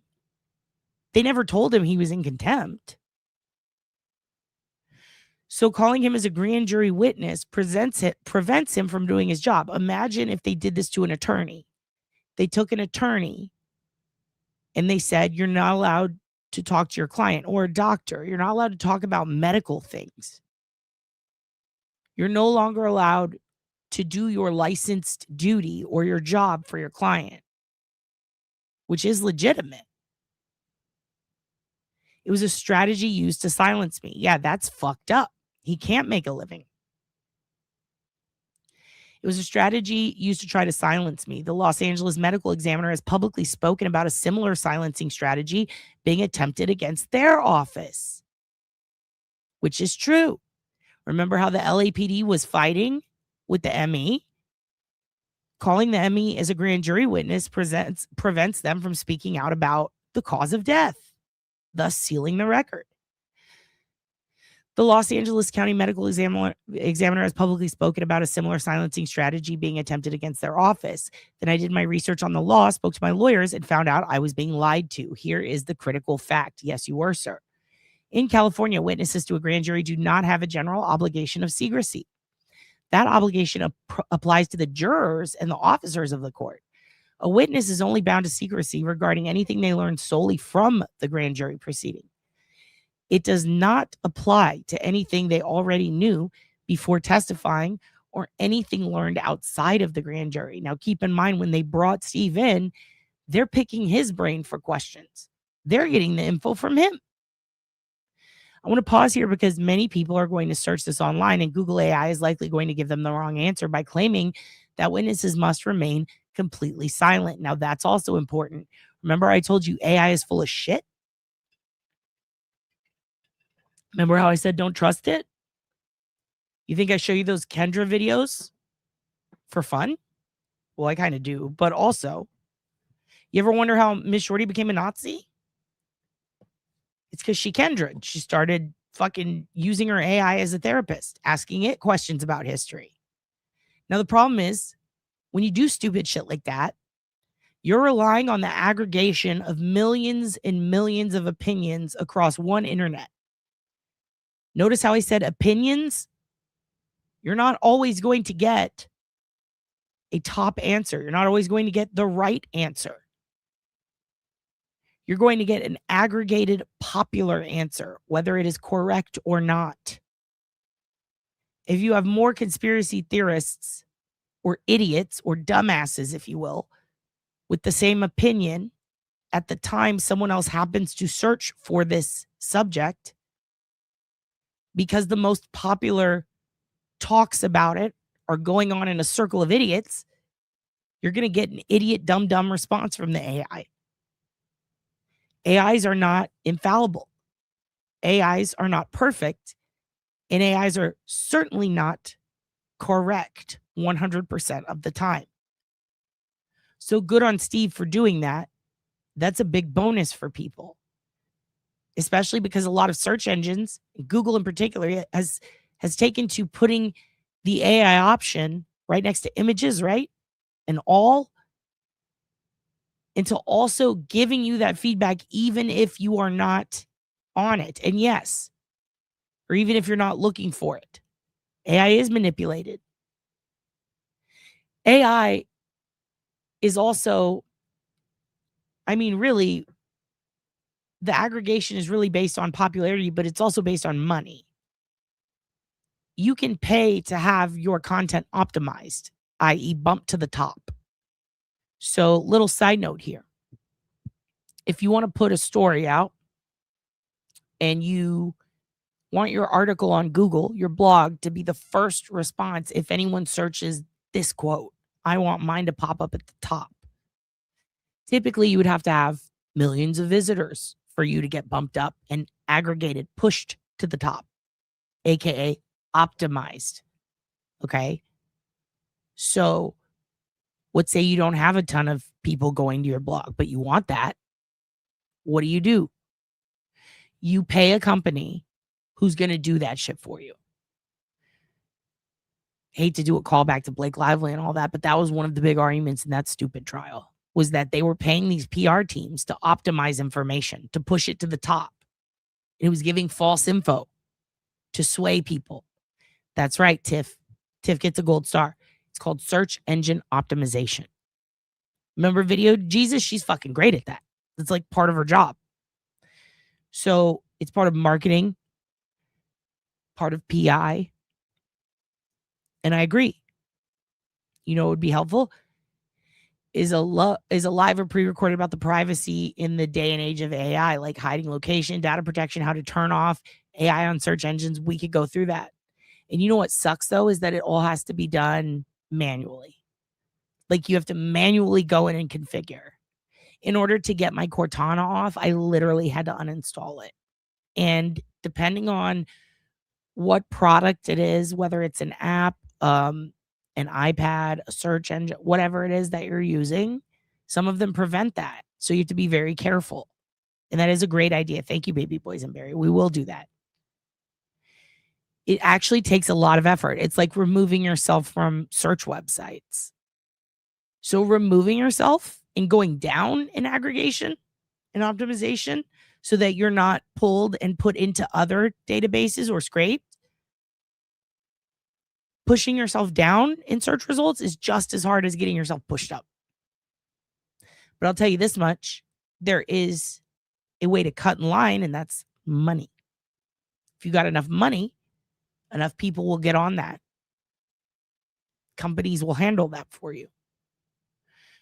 So you have to be careful, because if a company wants, let's say Bombas wants their socks at the top, and when you search socks, you're getting Levi's, you're getting like, I don't know, whatever sock brands are out there, but you're not getting Bombas. So what does Bombas do? They pay someone $2,000 and they say, we want to be at the top. They say, well, $2,000 will get you third or to the middle. Okay, fuck you. I'm going to this company because for $1,000, they said they'll get me to the top. Happens all the time. So when marketing and PR and advertisements get mixed in with real life feedback or answers from your Google searches, that's a problem. Because what that is now doing is it is prioritizing ideas and thoughts that might not be accurate. And the AI's job is to grab those top results, which is why I say AI is bullshit. It's not going to give you the right answer. It's just not. Sometimes it will, but not every time. It's impossible to look at an AI answer and be 100% sure it's correct. If you go back and fact check your AI responses just for a week, let's do that for 1 week. Try to use AI every chance you get, and then go back and fact check all those responses and see what percentage is correct. I'll tell you this much. It's easier for the AI to give back, or it's more likely for you to get back true results or real answers if it's something mathematical per se. If it's something that is never changing. Like 4 + 4 will always be 8. Okay? It will always be 8. So that's kind of easy because it also uses like a Wolfram Alpha style way of doing that. It doesn't actually have to go through aggregation. It's doing a calculation. So that's different.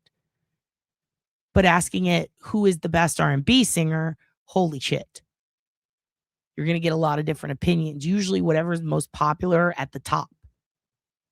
So I just wanted to pause and go on that rant. But let's continue.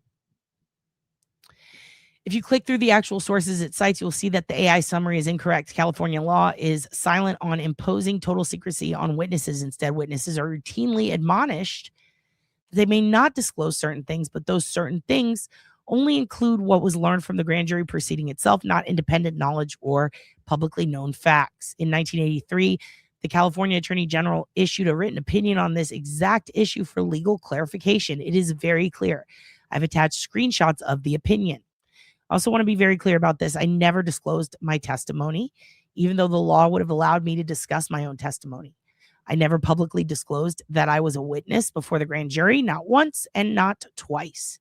Instead, the DDA abused the power of the grand jury process in an apparent attempt to silence me.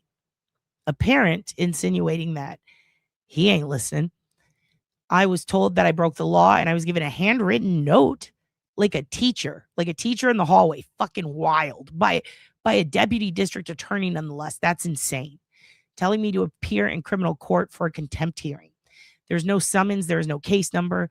The matter does not appear on a public docket. There's no documentation outlining what I'm accused of so that I can respond, which is a legal obligation. I was told that if I left town, I had to be back by Tuesday morning. I wrote a detailed letter to both the judge and the deputy district attorney explaining my position. They've had that letter since Friday afternoon. I received no response. With the hearing, I hope he went through his lawyer to do that. That's just a side note. That's just me thinking out loud. It is insane. It's actually insane. Like, what the fuck, Stephen? With a hearing just hours away and the threat of a contempt charge hanging over my head and what appears to be a secret off-the-books court proceeding, I had no choice but to go public so that people in the press were aware of what's happening.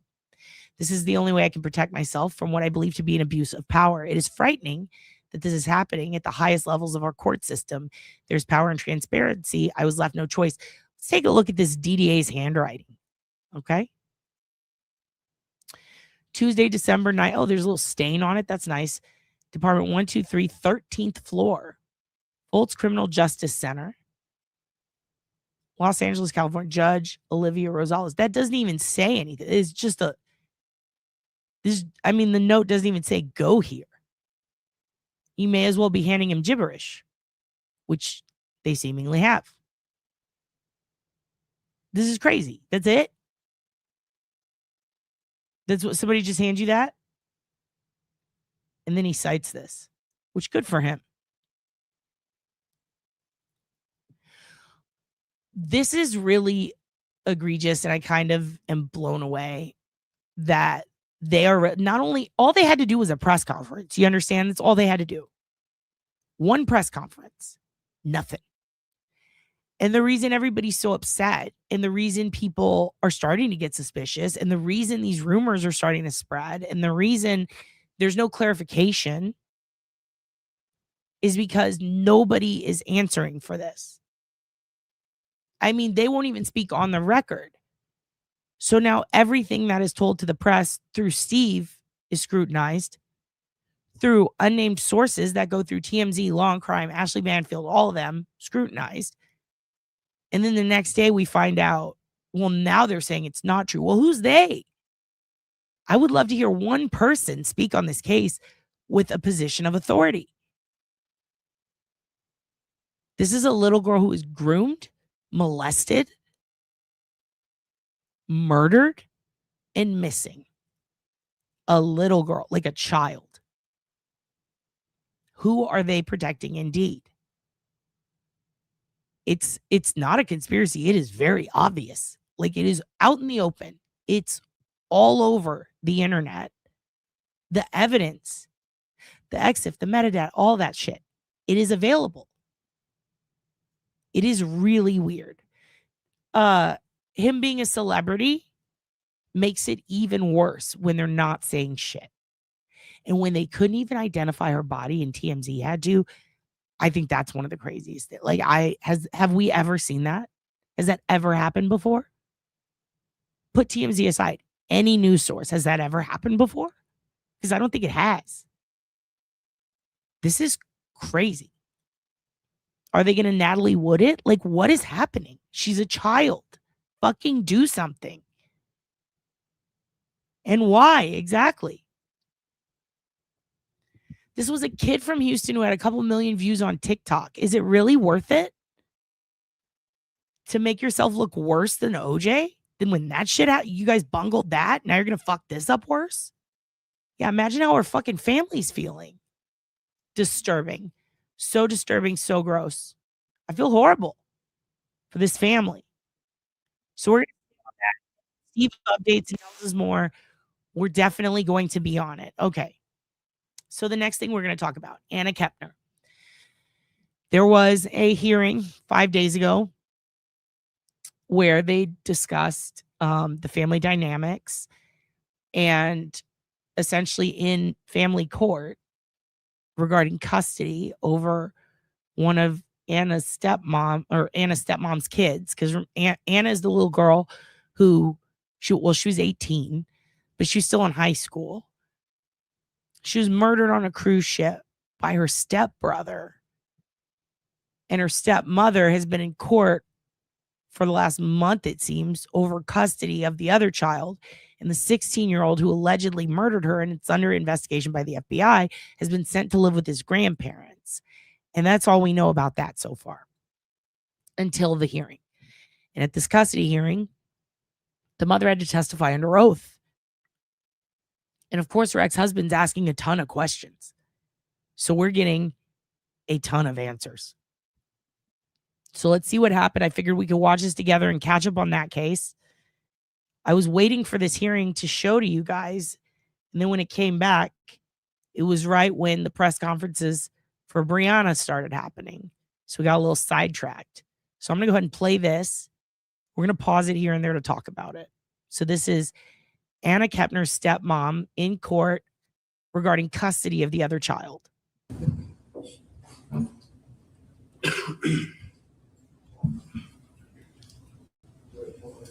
No, I have not. If I could get you to raise your right hand for me, please, ma'am. Do you swear or affirm the testimony you're about to give is the truth, the whole truth, and nothing but the truth?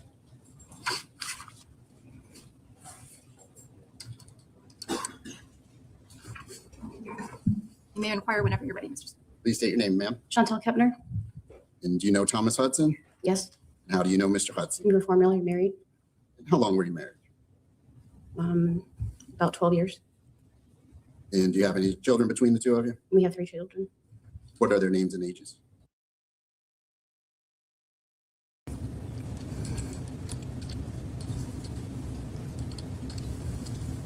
And there recently was did you recently go on a cruise? Yes. And did any of the children go with you on the cruise? Did you reach out to Mr. Hudson to request that he agree to passports for the children? I reached out to him to inform him of my itinerary to take the children on a cruise and did ask for the passports, but they weren't needed in this cruise. And Mr. Hudson actually refused to cooperate with obtaining passports. Yes, this is the mom of the evil boy. It's a good way of putting it, K-Dubs. Yeah, this is the mom. So this is our first seeing her. So this is Anna's stepmom. Now remember, this is her second stepmom. Her first stepmom was the 15-year-old babysitter that her dad would be charged with a sexual violence charge by that girl's parents. But then by the time she turns 18, she ends up marrying the dad and raising Anna. And then the biological mom is the one with the pink hair who was talking about, I don't know, drugs and fighting and who looks better and her teeth. And we watched her whole statement and it was like, Jesus Christ, not the time, inappropriate. And then she snuck into the funeral and there's just a lot going on there. Passports, correct? To sign for the passports, yes.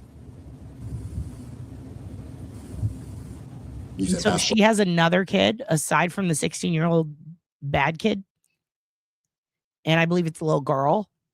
And she has custody of both of them, primary, I believe, and has sent the 16-year-old to live with other family members.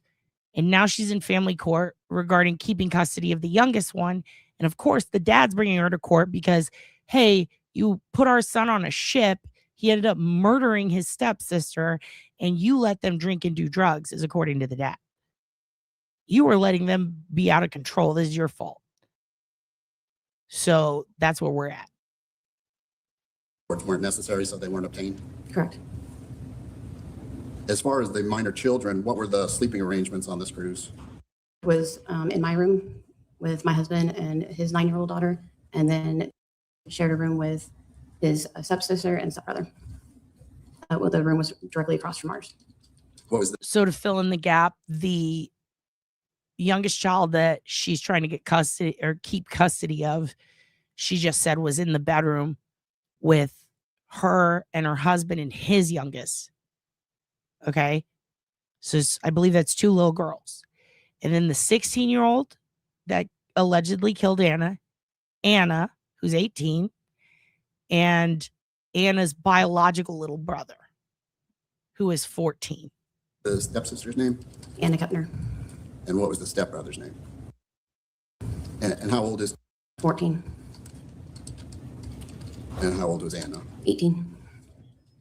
Now, who made the decision to have these 3 teenagers in one room in the cruise? We had talked it over with our travel agent, and that was what was suggested. Did you have to sign any special? That's the part that kind of tripped me out. I'm not being sarcastic. I'm serious. Like, travel agent? What the fuck?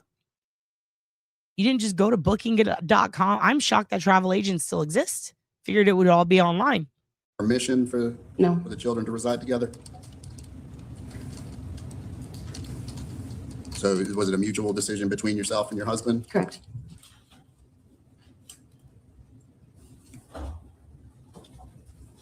And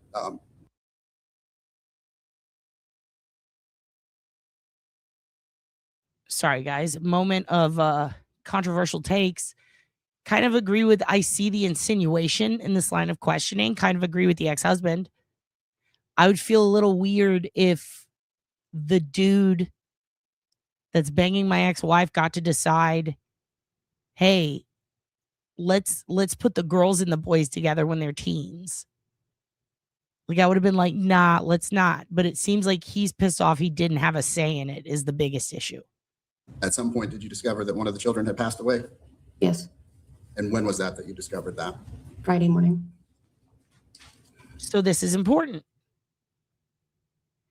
So Friday morning, remember the situation, and I even pushed back on what was being reported because people who were one of the best friends with her and the boyfriend, remember, and a couple of other people were talking about how apparently the 16-year-old boy might have confessed to his mother and that it was the maid who found her or whatever.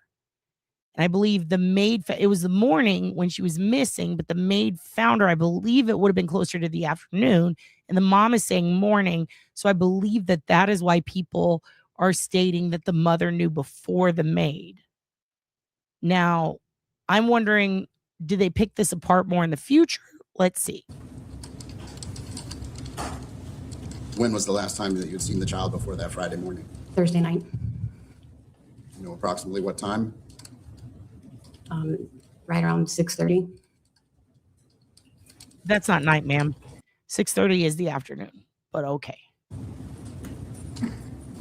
And your child, did you see him that Thursday night as well? Yes. What time did you see him at? Closer to 7, just a little bit before 7. She was a 30-minute head start. Remember, Anna had a headache and wanted to go back to the cabin. She wasn't feeling good during dinner. What was he doing at that time? He was headed back to his room. Okay, so the timeline is this, all right? 6 o'clock, they go to dinner. 6:30, they're eating dinner. She starts not feeling so good. Anna says, I have a headache. I'm going to go back to the bedroom. I don't feel so good. They go, okay. 30 minutes goes by. Now the 16-year-old exits the dinner. I believe the 14-year-old was with him at the time. Let's see. Do you know whether or not present in the room as well? They all were headed back to their room, as far as I know. So there you go. So the 14, the 16-year-old, both headed back to the room.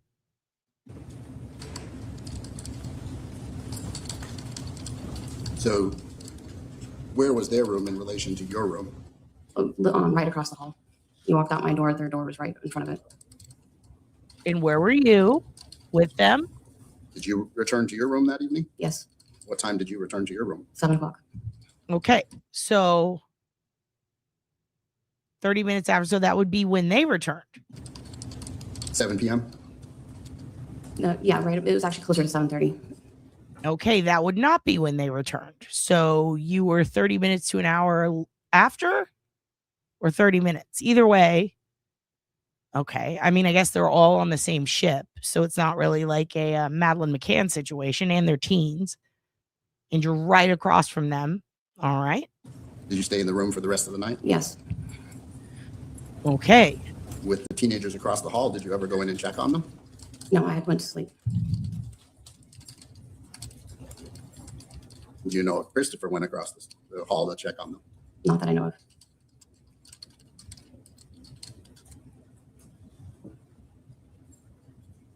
Now, look, I'm not a parent and I've never been on cruises, so I don't know what to say about this, but is that normal?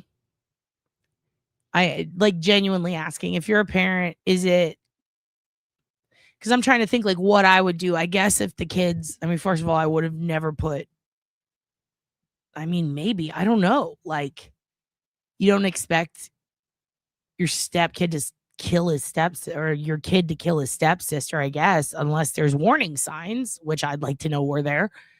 Obviously the boyfriend said there were, but like, is that normal to not check on them? It's not normal to go to bed at 7:30 p.m. to me, but I work predominantly overnights and have for decades. So what, well, I should say on and off for decades, but like, what is is that normal? You wouldn't check on them at all? Make sure they're in their cabins when they said, or are they allowed to roam freely about the ship? If I were a teen and I were on a cruise and it were 7:30, I'd want to walk around the ship. I think the 18-year-old, it would be fine, right? I'd probably let her, sure. But then again, you got to think about, I mean, fuck. Look at Amy Bradley. I would probably say no. I probably wouldn't be on a fucking cruise, honestly. I hate boats. I really don't like them. But if I was forced, like, I don't know, you check on the 14-year-old? Okay.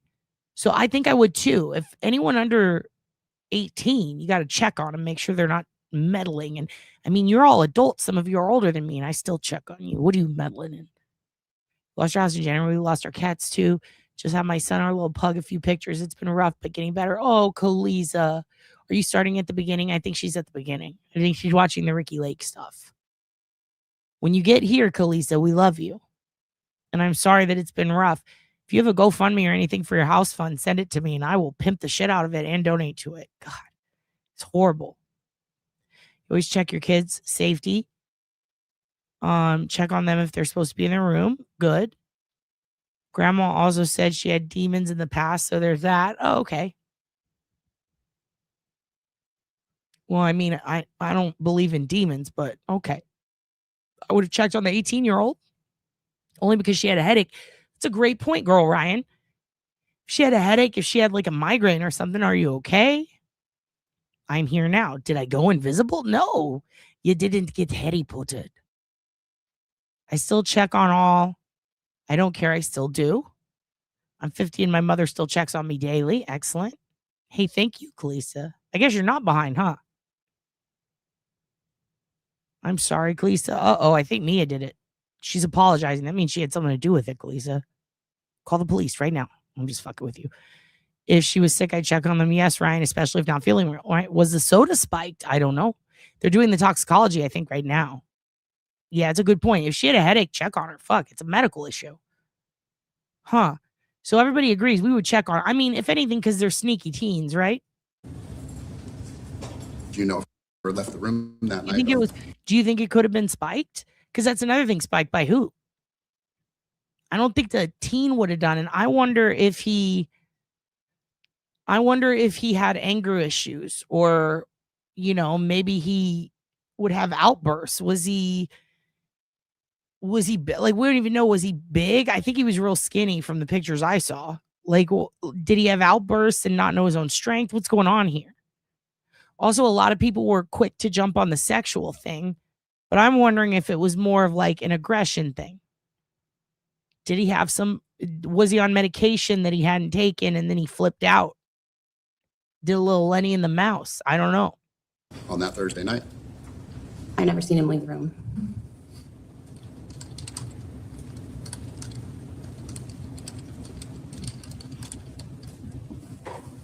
As far as goes, have you made arrangements to reside with a relative? Correct. And why did you do that? It was something that his father and I mutually decided. Did you suggest it to him or did he suggest it to you? Who brought it up first? It was something that we had talked about because neither one of us could bring it back to our home. Why couldn't you bring back to your home? Looking out for the safety of the other children in the home. Yeah, they said that he laid on top of her. Like when she was asleep. But I'm also wondering if that was like, was it a sexual thing or was it like he was just aggressive and crazy? You know what I mean? Like there's some videos I watch where it's like brothers and sisters and the brothers will just do crazy shit, like shadow boxing at the sister. Kind of funny until she gets punched, right? Like, is he just a weird kid or was it because of something else? Very interesting.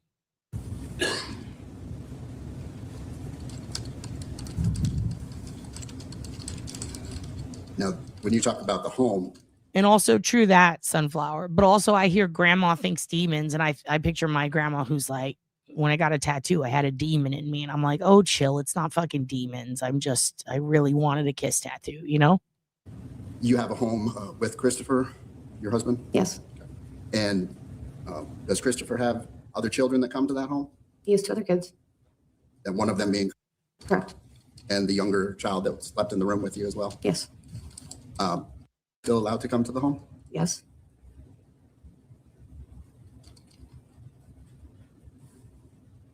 How many bedrooms is the home that you're in? We have a 3-bedroom house with an addition room downstairs. Darling. So what are the sleeping arrangements when all the kids were there prior to this cruise?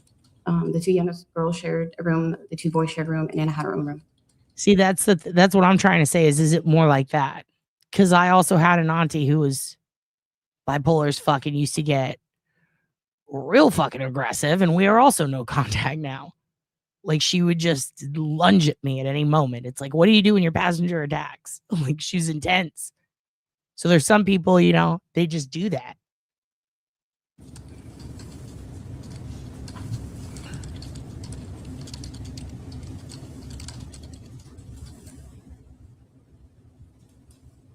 As far as the evening, that Thursday evening on the cruise, had you been drinking at all? No.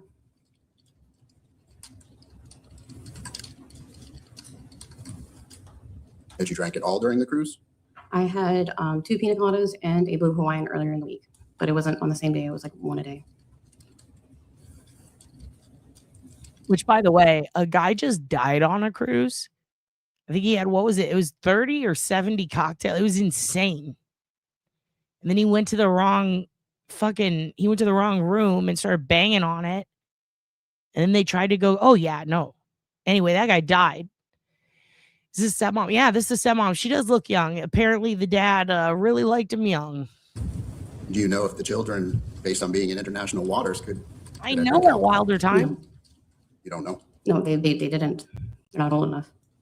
Like, is it dark at 7 p.m. on these cruises? What's going on? 7 p.m. is so early. Pina coladas and a blue Hawaiian earlier in the week, but it wasn't on the same day. It was like one a day. Do you know if the children, based on being in international waters, could drink alcohol? No. You don't know? No, they didn't. They're not old enough. What about Anna? I don't know. Weren't you aware that the children were gambling at some point? Well, Anna's 18, so I know she was in there at one point in time, but the other kids were not. You're sure that the other kids were not gambling? I'm sure the other kids were not gambling. Oh, yeah. That was another claim I saw the dad made. The ex-husband of this woman. He said the kids were drinking and doing drugs and gambling, and you wouldn't fucking know because you're asleep. And they're allowed to do all this because they're on international waters, and there's no way. And that's not true because the ship actually has policies. And I think, I don't want to speak too soon, but I do think I saw something about wristbands. Like, if you could drink, you had a wristband, and also it's like not all-inclusive situation. You know, there's like a limit on the number of drinks or something. It's something to do with this specific cruise. But it's interesting because a lot of people, the big argument is the dad bringing this shit up just because he's like, yes, finally, this is my end? Or is it out of concern? I think regardless, the court doesn't look at it that way. They look at statute, law, violations being broken, parental agreements. Did you engage in something illegal? If you are required to ask permission of the other parent to take them on international waters, did you do that? Did you abide by the parenting outline that we spent 6 years in court fighting over? Shit like that.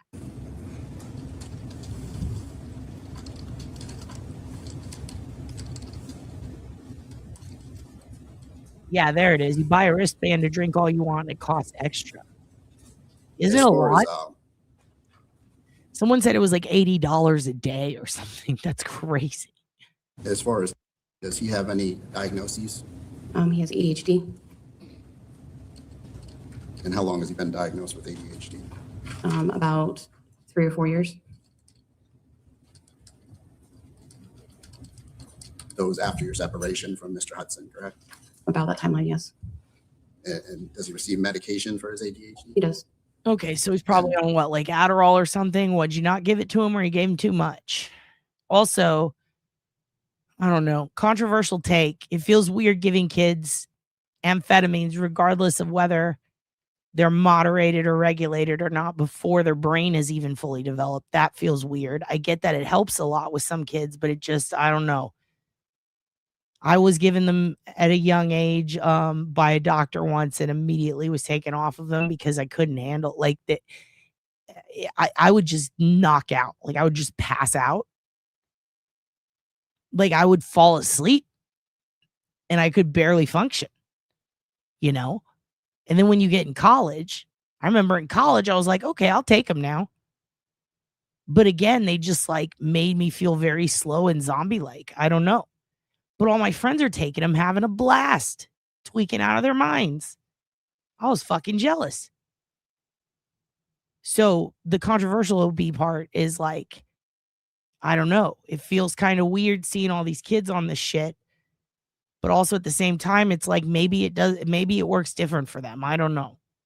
But I really do think that you got to be careful what you put in your body before your brain is fully developed. But again, I'm not a parent. I don't have to put up with those little shits all day. Maybe if they were going fucking insane, I would change my tune, you know?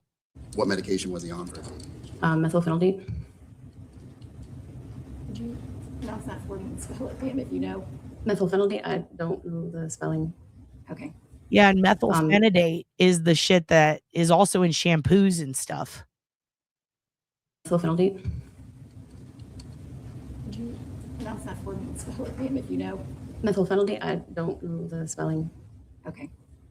Also, name brand controversial take. Here's a controversial take. If you're putting your kid on a medication, learn how to spell it, maybe. Okay. That helps. Thank you. You ever did any research on it, bitch? And how often would you take that medication? Every morning.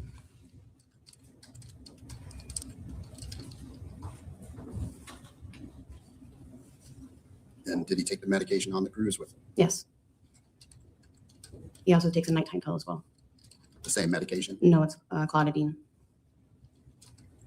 What is that Also, for? to be fair, though, insomnia. I was diagnosed with this thing called behavioral sleep disorder because I would sleepwalk a lot and kick in my sleep. And they tried to say that like medication like that, like stimulants and ADD meds would help. And they just kind of made it worse. But like it would come, like it would basically, if I didn't take them or if I forgot to take them, it would be really, really bad. But then they tried to give me something else to help. And that also made it worse. It fucked up my hormones. So I don't know. I don't know what to do. I just know I knew how to spell it. I'll tell you that much. Yeah.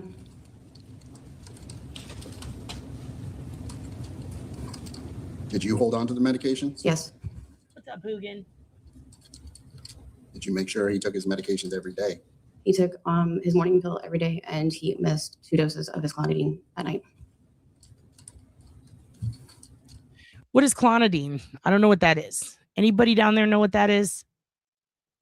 Anyway, Darlene, you're a nurse. What's clonidine? If you forget to take it, does that affect you negatively?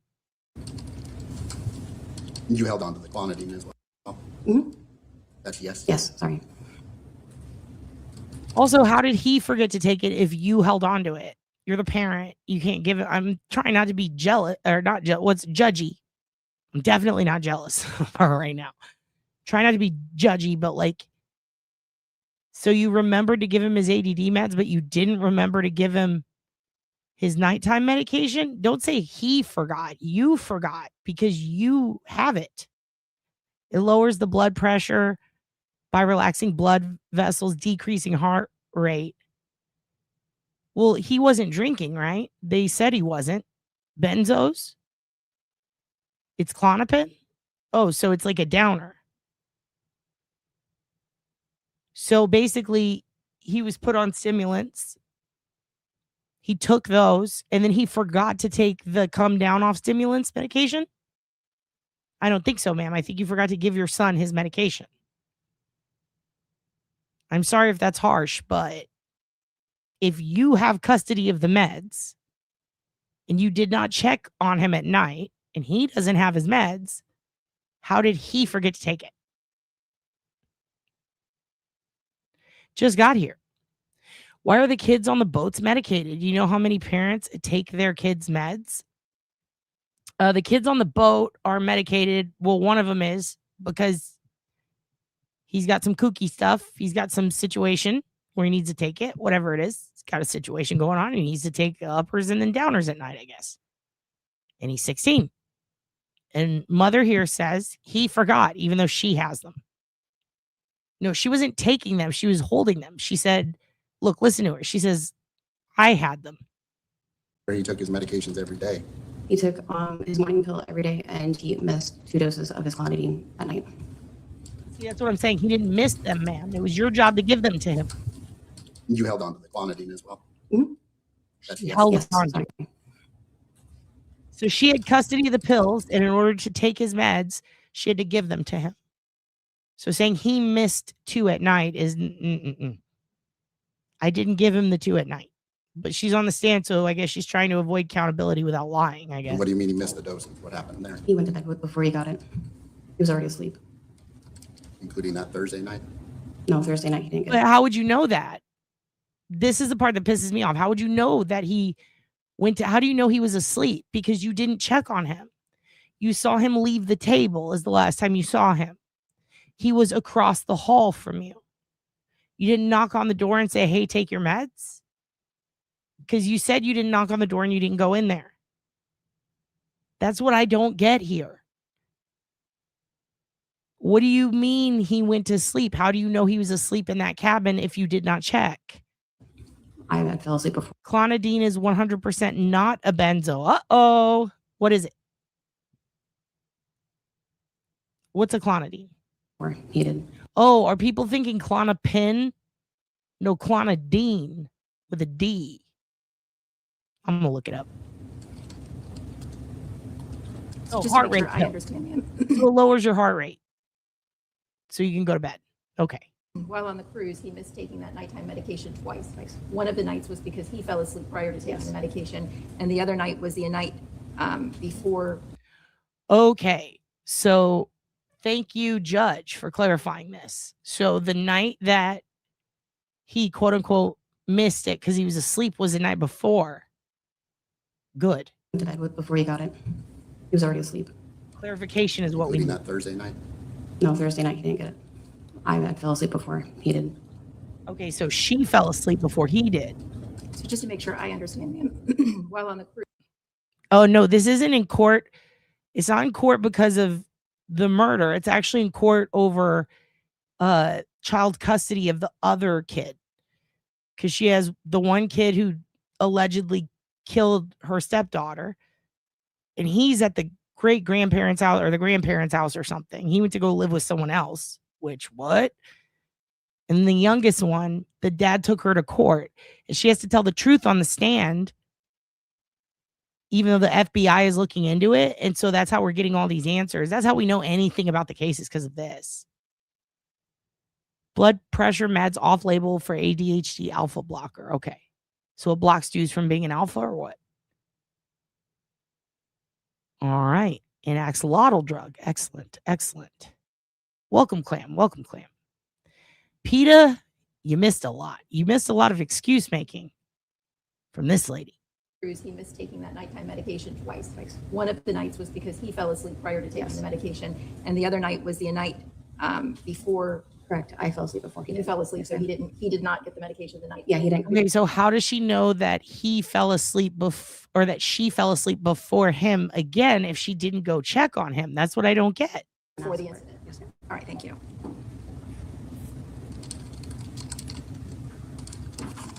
And was attending school prior to the cruise? Yes. And after the cruise, did she have to be removed from school? Yeah, I was just looking here at my phone. It says the same thing. The drug should not be stopped suddenly or without a direct supervision and guidance from a medical professional. Same. And then I found a forum right here where people are talking about it, and they're actually saying that Lamictal, when they would go off of it, they would immediately experience crazy and suicidal thoughts and thoughts of like harm, and then getting frazzled. And then someone else is like, reminds me of when I went off clonidine. That's weird. Interesting. This is actually, so this is the stepmom of Anna Kepner in child custody court over custody of the other child, not the one who killed Anna, but the other child. Police are on homeschool. They just unenrolled her this past Monday. And why is that? That was their choice to unenroll her. Say their choice. Who are you talking about? The school's choice. It had nothing to do with her behavior or anything. It had to do with the media.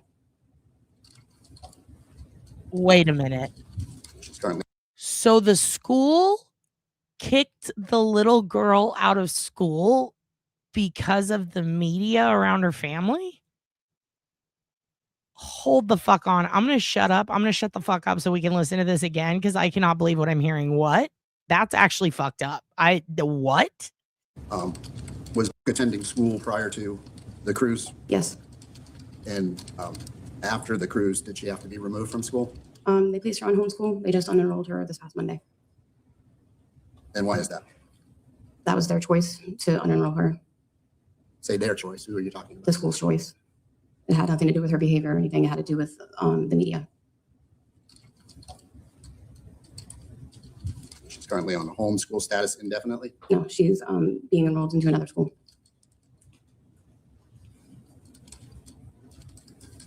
Did you discuss that with Mr. Hudson? I let him know that he had asked me to let him know when she was enrolled, and I told him I would. But I just found out this week that she was unenrolled from the school.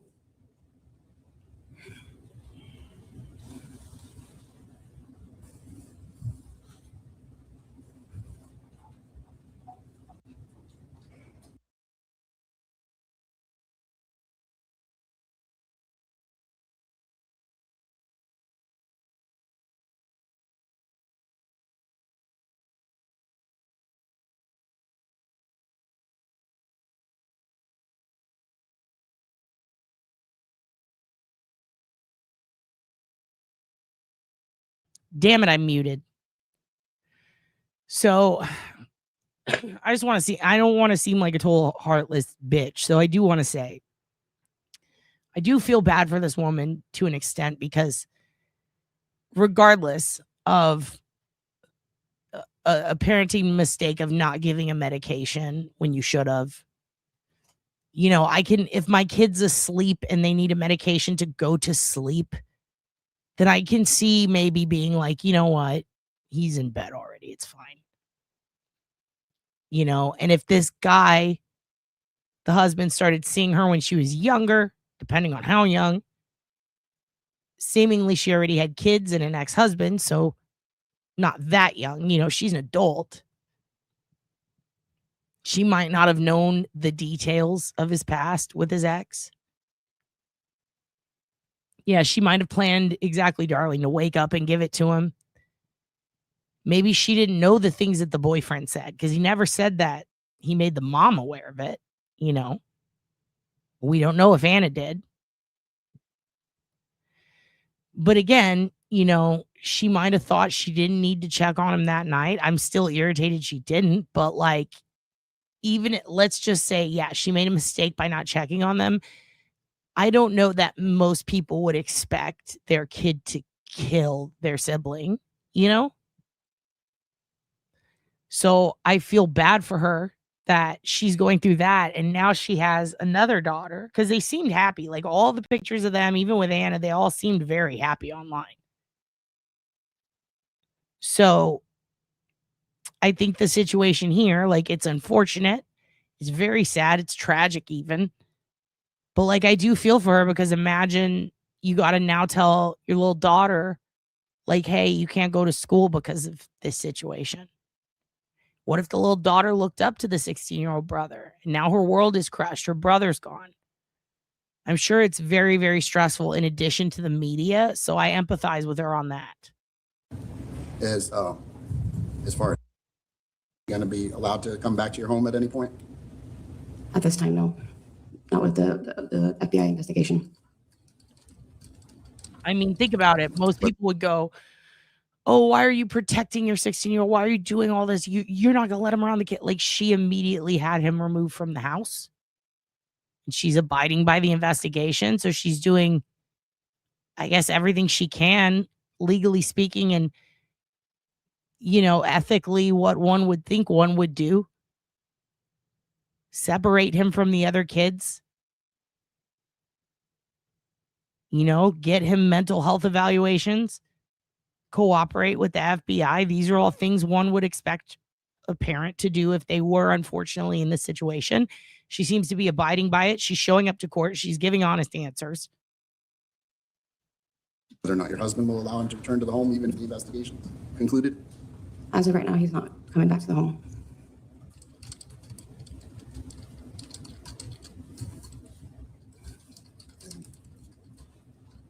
No further questions from you. Thank you, sir. Cross? Yeah, I kind of feel bad for her, man. You could tell in her eyes, she's like, this is kind of heartbreaking. Like, she's embarrassing and heartbreaking, I'm sure. Like, Jesus. And what was the dad like? The one who's taking her to court? Why is this his kid too? You know? Who fucked this kid up? Morning. Morning. Miss Kepner, who all went on the cruise with you? Myself, my husband, Anna, the two youngest girls, and then my mother-in-law and father-in-law. What are their names? Jeff and Barbara Kepner. And where was their room in relationship to where your room and the children's room was? 2 floors above us. Did they also help in the supervision of the children? Yes, ma'am. Anna, who we know passed away, she was 18, correct? Correct. And honestly, like, I mean, yeah, one of my relatives who was evil as shit to me got sent away, and it didn't really go well for the person who took her in. And look at Edmund Kemper's family, you know, he got sent away and he killed his grandparents. But separating him from the youngest, and I believe they got him institutionalized briefly, as long as they could. It seems like they're doing what they can. Yeah, and some people are just hatched fucked up. Some people, it's not environmental. Maybe her and her ex-husband have done their best. We can't make any presumptions on that. I don't know why dad didn't have custody. They don't really explain that. We just know that he's challenging it right now. Yeah, and to have everyone judging her when she's grieving, very, very rough. I feel for this woman. She's being honest, it seems. Because some of this testimony doesn't look the best for her. But she's being honest, so I respect that. And she was an adult. Correct. And also, remember, Anna is her stepdaughter. So anybody blaming her for the Anna stuff, like for Anna gambling or whatever she was doing on the boat, like as a step parent of a year, it's got to be awkward to have like an 18-year-old who's newly 18 but still a senior having to make those, are you adult enough to do this decisions? That's kind of more on the dad, right? And was she given the option of staying in another room? All three of the. Oh, no. Her son, the son who allegedly killed Anna, was not allowed to go back home. He was, I believe he went to an institution or to get medical check or something. And then he was sent to, I want to say, an aunt and uncle or a grandparent. Pittsburgh. And would that room have been with grandma and grandpa? Correct. And they didn't want to do that? No, they wanted to stay together. Did they all get along? Yeah, the three of them are like the three amigos. They're best friends. Okay. And with regard to questioned about him, he's not a suspect, or you haven't been advised by anyone? Correct. He's not a suspect. As far as you know, is the only suspect in the death of Anna, your son? Correct. And right here, I believe they were saying the name of the 14-year-old. So she's making it very clear that her husband, her stepson, her husband's biological child, is not considered a suspect, even though he was sharing a room with them. The 14-year-old. Now, the story there is that he came in later and just went to bed and didn't see Anna in the room, right? So her clarifying that and then admitting open in court, honestly, without hesitation, yes, the 16-year-old, like that's where I'm like, okay. I feel for this woman a little bit, not gonna lie. And with regard to the schooling, this was the movement of the children from one school to another wasn't because you just decided to randomly remove the children, correct? Correct. The school decided to unenroll all of the children at the school. Okay. When you say all of the children, who we had 4 total, including Anna, go to that school. They unenrolled the other 3 kids. Okay. All right. Whoa. Because of the... They unenrolled all of the kids? And great. It just did the thing where it all goes white. Okay, so you won't see my face, but I'm not going to restart this shit. And you were told because the media... Can you guys still see okay, at least? I don't think it's just going to show me as a black blob when I pop up. It's all black. It disconnected my camera. Good job, StreamYard. Can you guys give me ones in the chat if you can at least still see the Law and Crime feed? You couldn't pay heed to stay in a room with his stepsisters. True. I miss your face, Steven. Now cover your ears. This is a dark one. Okay, you can see the Law and Crime. Good. Yes. And did they give you the recommendations of the school that you have enrolled them in? Yes. And that this new school is aware of the situation? Correct. And there's been no problems with Anna at the school, at the school since this incident, correct? Correct. She was a good student. Yep, straight A's.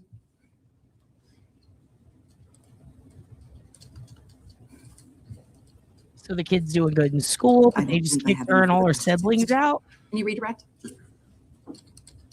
Yo, what the fuck is this school? Are they allowed to do that? That's crazy to me. Punish the kids? Now I feel worse for her. God damn. Well, mentioned her being a good Exactly. student. What Is in she the also corn bread? diagnosed ADHD? No. Is she on any medication? Yes, she takes a migraine medicine daily.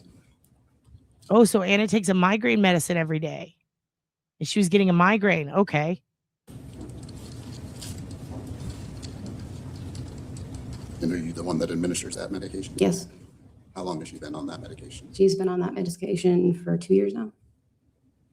No further questions. No, I wonder if they were talking about the other kid. Well, they said Anna, right?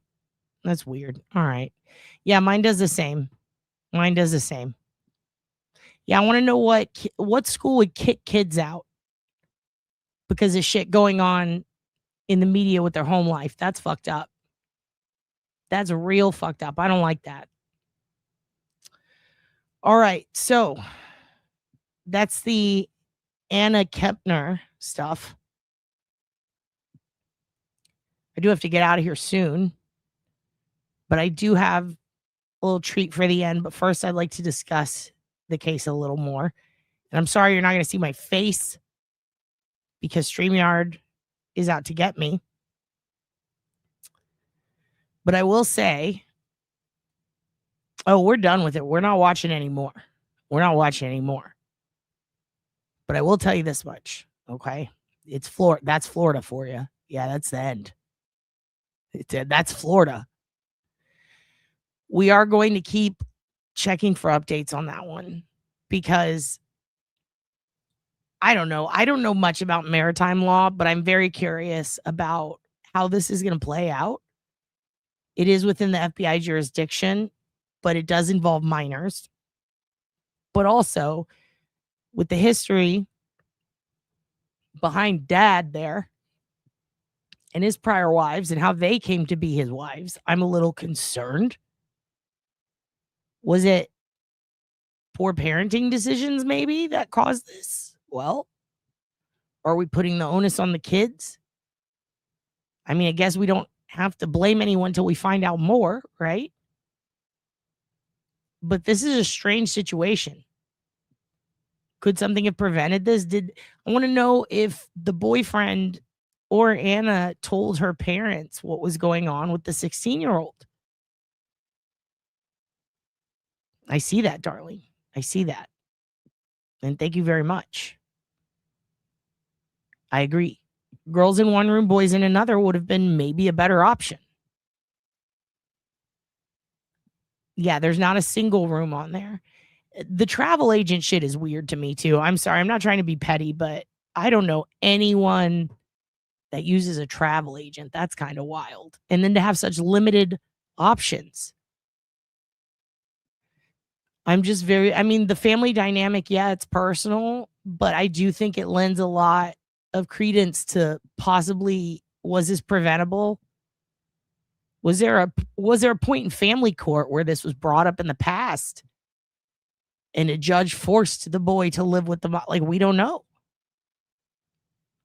I'm going to be looking into it and see if I can find anything else on it. But so far, everything that I've been able to dig up is pretty much what everybody else has. And it has to do with the document we showed last time, the sexual violence charge against the woman that he would have inevitably marry, who was at one point the babysitter and then became Anna's mom.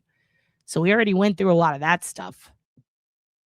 It's very interesting. Yeah, we're going to have to ask Miss Parks. I think she said she used to be a travel agent. I'm very curious if that's a thing now, if people still do that. I also wonder this kitten's in crime. And also, Clam, yes, is it a situation or a person to blame? Why do we always have to blame someone? Why not the person who did it? Well, because he's a minor.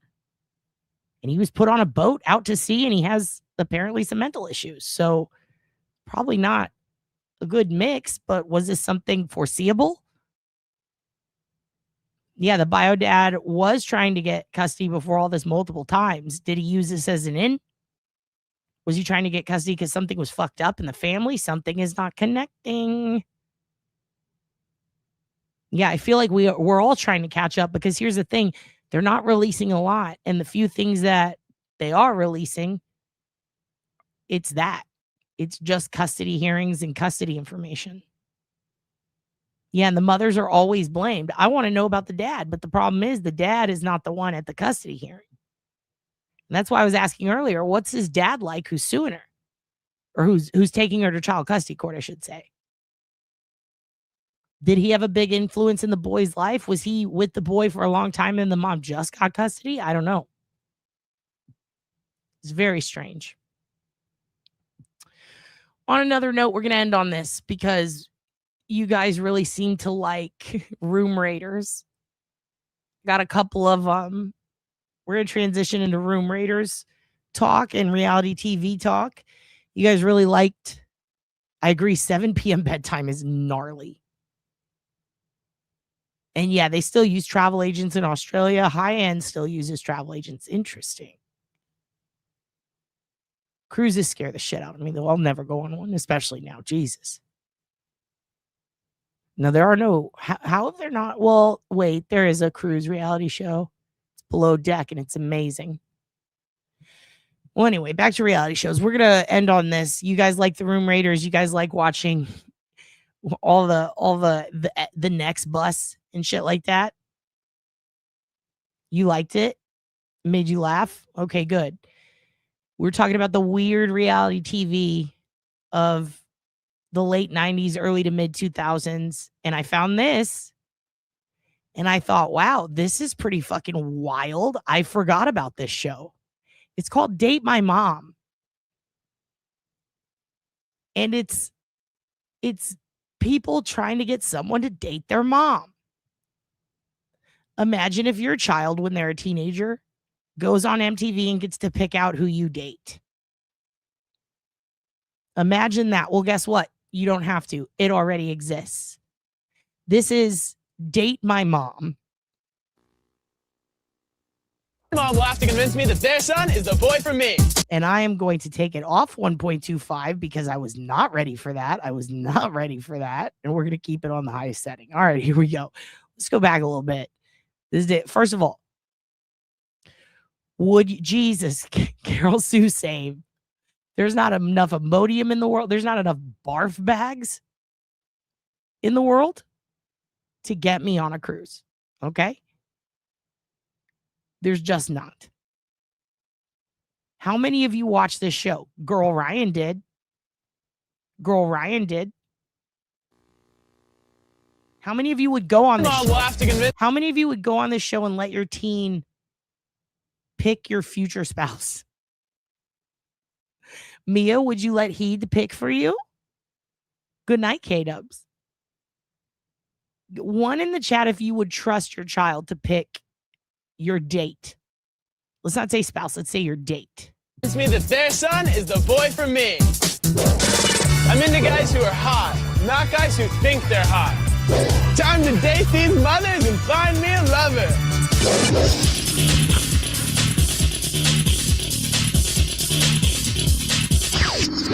I'm Diana, I'm 49. I'm Josh, and I'm 21, and we're going to win because we're freaky. I've been married for 28 years, and I have 4 great kids. Hold on a second. He's going to date the mom? This guy's going to date the mom? He's too young. Oh, no. You can find me a lover. He's finding him a lover? Oh, no. See, I remember this show, but I don't remember. I haven't watched this episode before. I'm springing this on all of us. I didn't realize he was the lover. I thought he had a mom. I really need to screen these. Yep, this one. This is the... Oh, shit.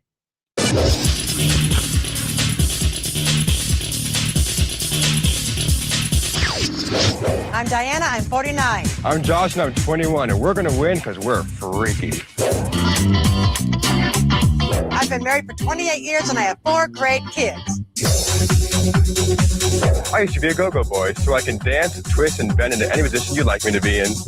Wait, is your mom still married and going on a date? And also, you just told everyone you're a go-go boy in front of her? I'm a proud mother. Yes, I'm in the... Yeah, that's what I remembered. I thought it was where the kid, I thought in my head, what I remember is the kids are trying to get their mom picked, right? But then it's like, and then they're trying to pick for the mom. Like it's one of those, like the one we were watching, like Next Bus, where they could turn down for what? No, they could turn them down if they wanted to and take money. This is different. This is set up all wonky. Holy shit. Bondage. And if this boy picks me, I'll show him some freaky. I hope these other moms are ready to get spanked. All right. What the fuck? The mom goes on the date for the son? Okay, no, I think I was watching a different show because this is, yeah, I remember what you remember. Were there two? Because in the one I saw, it was the parents and the kids trying to get a new stepdad, and it's like it's normal aged kids with their dad. This is what it, well, yeah, we have to watch it because he just smacked his mom on the ass. Now we have to watch because we're degenerates, but also, oh, Jesus. Did you just say California? Jesus Christ. My ass hurts. Oh my God. I need to see this again. I'm so upset, but also I'm very entertained. Married for 28 years and I have 4 great kids. I used to be a go-go boy, so I can dance, twist, and bend into any position you'd like me to be in. I'm a proud mother. Yes, I'm into bondage. And if this boy picks me, I'll show him some freaky. I hope these other moms are ready to get spanked. Oh, shit. So wait a second. Okay. I'm looking it up right now. There were actually 4 or 5 different Date My Parent type shows. This is not the one I thought. This is, in fact, where you're going on a date with the date's mom.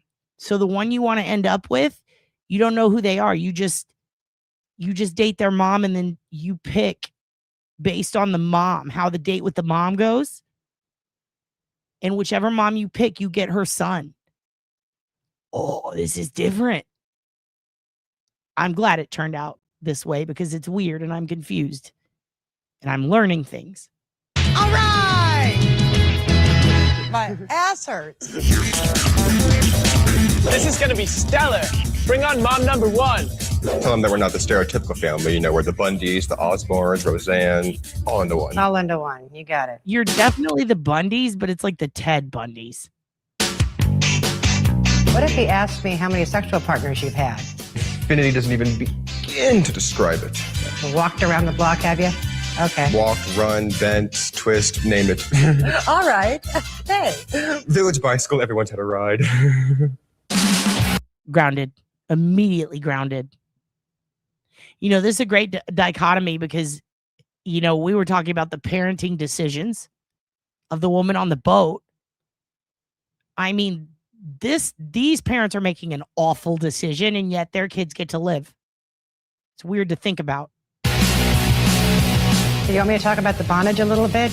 Do you? Well, why not? What do you want me to tell him? That I'm the master, he's the bitch. Gotcha. Oh. Okay, gotta go. Okay, give me a hug. I always wanted a gay son, and then I got Hugin, and he's a gay son, but he never puts me through this shit. You're prosecuting this mom? You gonna put out all of you gonna put out screenshots on this mom's date? Jill Flipperhead, would you let your mother choose your lover? Do you think that if you did, it would have turned out I'm so sorry. Go get him. Woo! Put this mom on the stand and be like, what happened to your fucking kids? Why do they get to live? Because this is insane. Why all of the AIM because this was AIM time. This was aim time, and you know it. This mom has permission slips falling out of her pockets and every other orifice she owns for our entertainment. Maybe we needed the PC generation to indeed take shows like this away from us. But here's the thing. I would if they brought it back. If they brought it back, I would still watch it. I would still watch it. My best friend forever has a gay son, but I don't want to know. Would you date her gay son? Because we can make a show out of that, darling. Hey. Hi. Hi, I'm Diana. Why is Diana dressed like Ricky from Trailer Park Boys? Where are your shoes, Diana? Jeremy. Nice to meet you. So where are we going? I'm really into vintage cars, so we're going to a car hop. Oh, a car hop. Okay, sounds good. I'm ready to go. Wait a minute. You're not wearing shoes. You're not wearing shoes, ma'am. What the fuck? Should I mention to Diana that she forgot her shoes? Jeremy's cute. No, you didn't. But I did. What, is she walking around town with no oh, fuck, I'm mad. I'm so mad. I don't like her feet are out. Chop her feet off, throw her over the boat. I don't give a fuck about this one. Josh would bone him. Josh would bone him.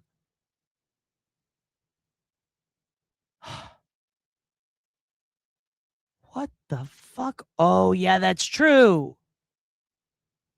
Oh, that is true. How are you going to pick if you don't even fuck women? So she's threatening to bone her son's potential date, and he doesn't even want the clam box. No offense, clam. Oh, this show is all kinds of heinous.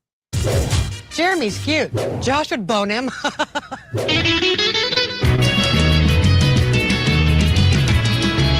Now, look, I don't care if you guys tie each other up and whip each other. I don't care if people want to stuff gags in each other's mouths. That's fine, but put some fucking shoes on. Have some self-respect. You're a mother. To fit in at a vintage car hop, you've got to have a vintage car. So this is Gloria. She's a 69. It's my favorite year. Sick. I'm not surprised. So you ready? She's a 6'7", and then the mom starts doing the hands. Ready to learn some swing dancing moves? I am. I'm ready.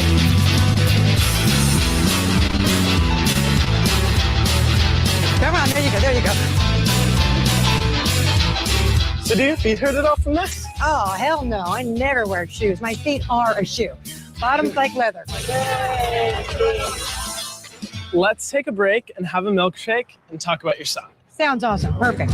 Yeah, no, I know. The show I used to watch, the parents date the parents and the kids get to decide who it's like an interview process. They sit in a room and they grill them.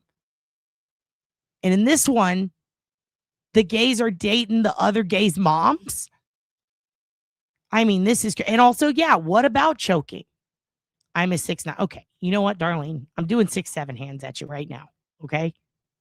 Your fucking mother, get some shoes on before I call Papa Sean. I still got it. That's right.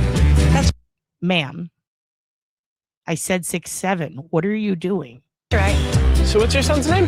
Josh. Tell me what I should know about Josh. He likes 45 minutes into a car hop date.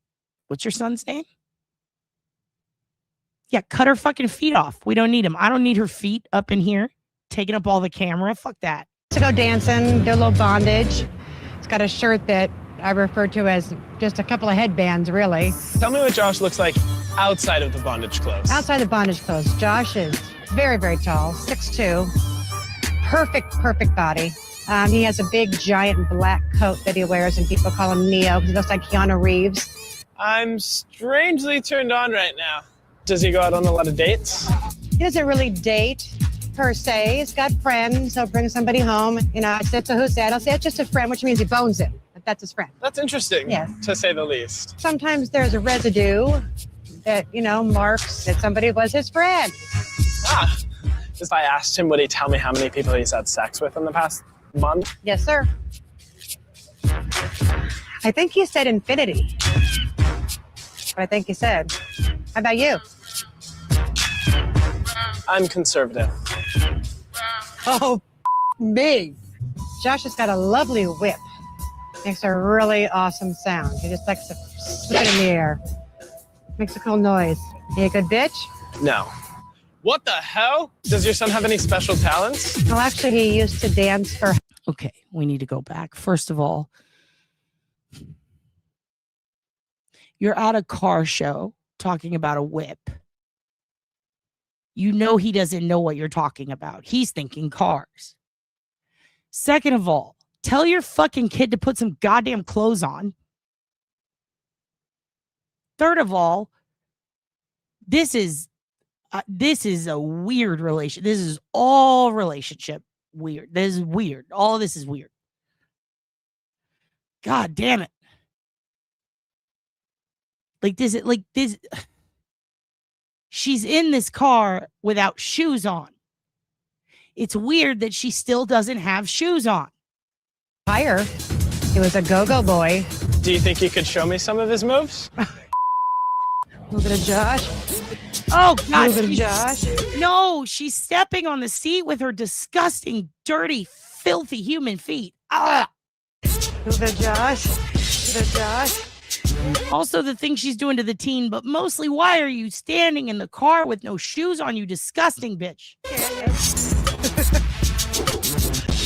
Yeah, you like that, don't you, boy? No, well, one you've likes made him out that. to sound like he's a really fun time. But are you ready to go back to the house? I am. What the fuck did she say? I'm sorry, I got up to put ice in my coffee. Did I miss that? Your feet are not shoes. Your feet are not shoes. Oh my God, I hope she's in jail. I'm ready. Let's go. This whole date was kind of a blur. Did I say anything bad? I had a really good time. Me too. Bye. Bye. Josh sounds dominating. I don't know if I can submit to that. On to mom number 2. Oh, fuck, I feel so gross. I need a shower. Do you guys need a shower? This is upsetting. Hey. Mom, hey, what's up? Tell me everything in great detail. His name's Jeremy. He took me to a car hop. We went swing dancing. That's cool. He wanted to know how you dance. So I kind of danced on him a little bit. I was leaning back, giving him some stuff. Mom, I should have told you I get first touch. Did you talk about the bondage at all? Well, he didn't seem to be as experienced as you, and he's not quite as inventive as you. Oh, I have to break him out of his shell. There you go. Sweet. I took that on you. No. Okay, so I think I told him everything you wanted me to say. I think it was perfect. I love you. Like Mary Poppins. Perfect. We got it. We got it. Love you. Love you more. Love you more. Love you more. Love you more. Okay, let's just fast forward to this next weird mom. For real? Wait, is that one of the attorney? She looks like one of those. I've been married for 20 years and I got 3 wonderful kids. I thought she was that Tim Bradle guy with a wig. I'm not really into sex. I know that's weird, but what? Okay, look, I can't watch the accordion one. I'm skipping to the end. I can't. I really can't. This is. I'm so upset. What? Let's just go to this one. Let's just go to this one. Hopefully this son will fit just right. Tell me something about your son. His name is Daniel and he's 18. Well, I picked Mongolian because my friends and I eat it every day after school. And I thought we could do it in true Mongolian couture.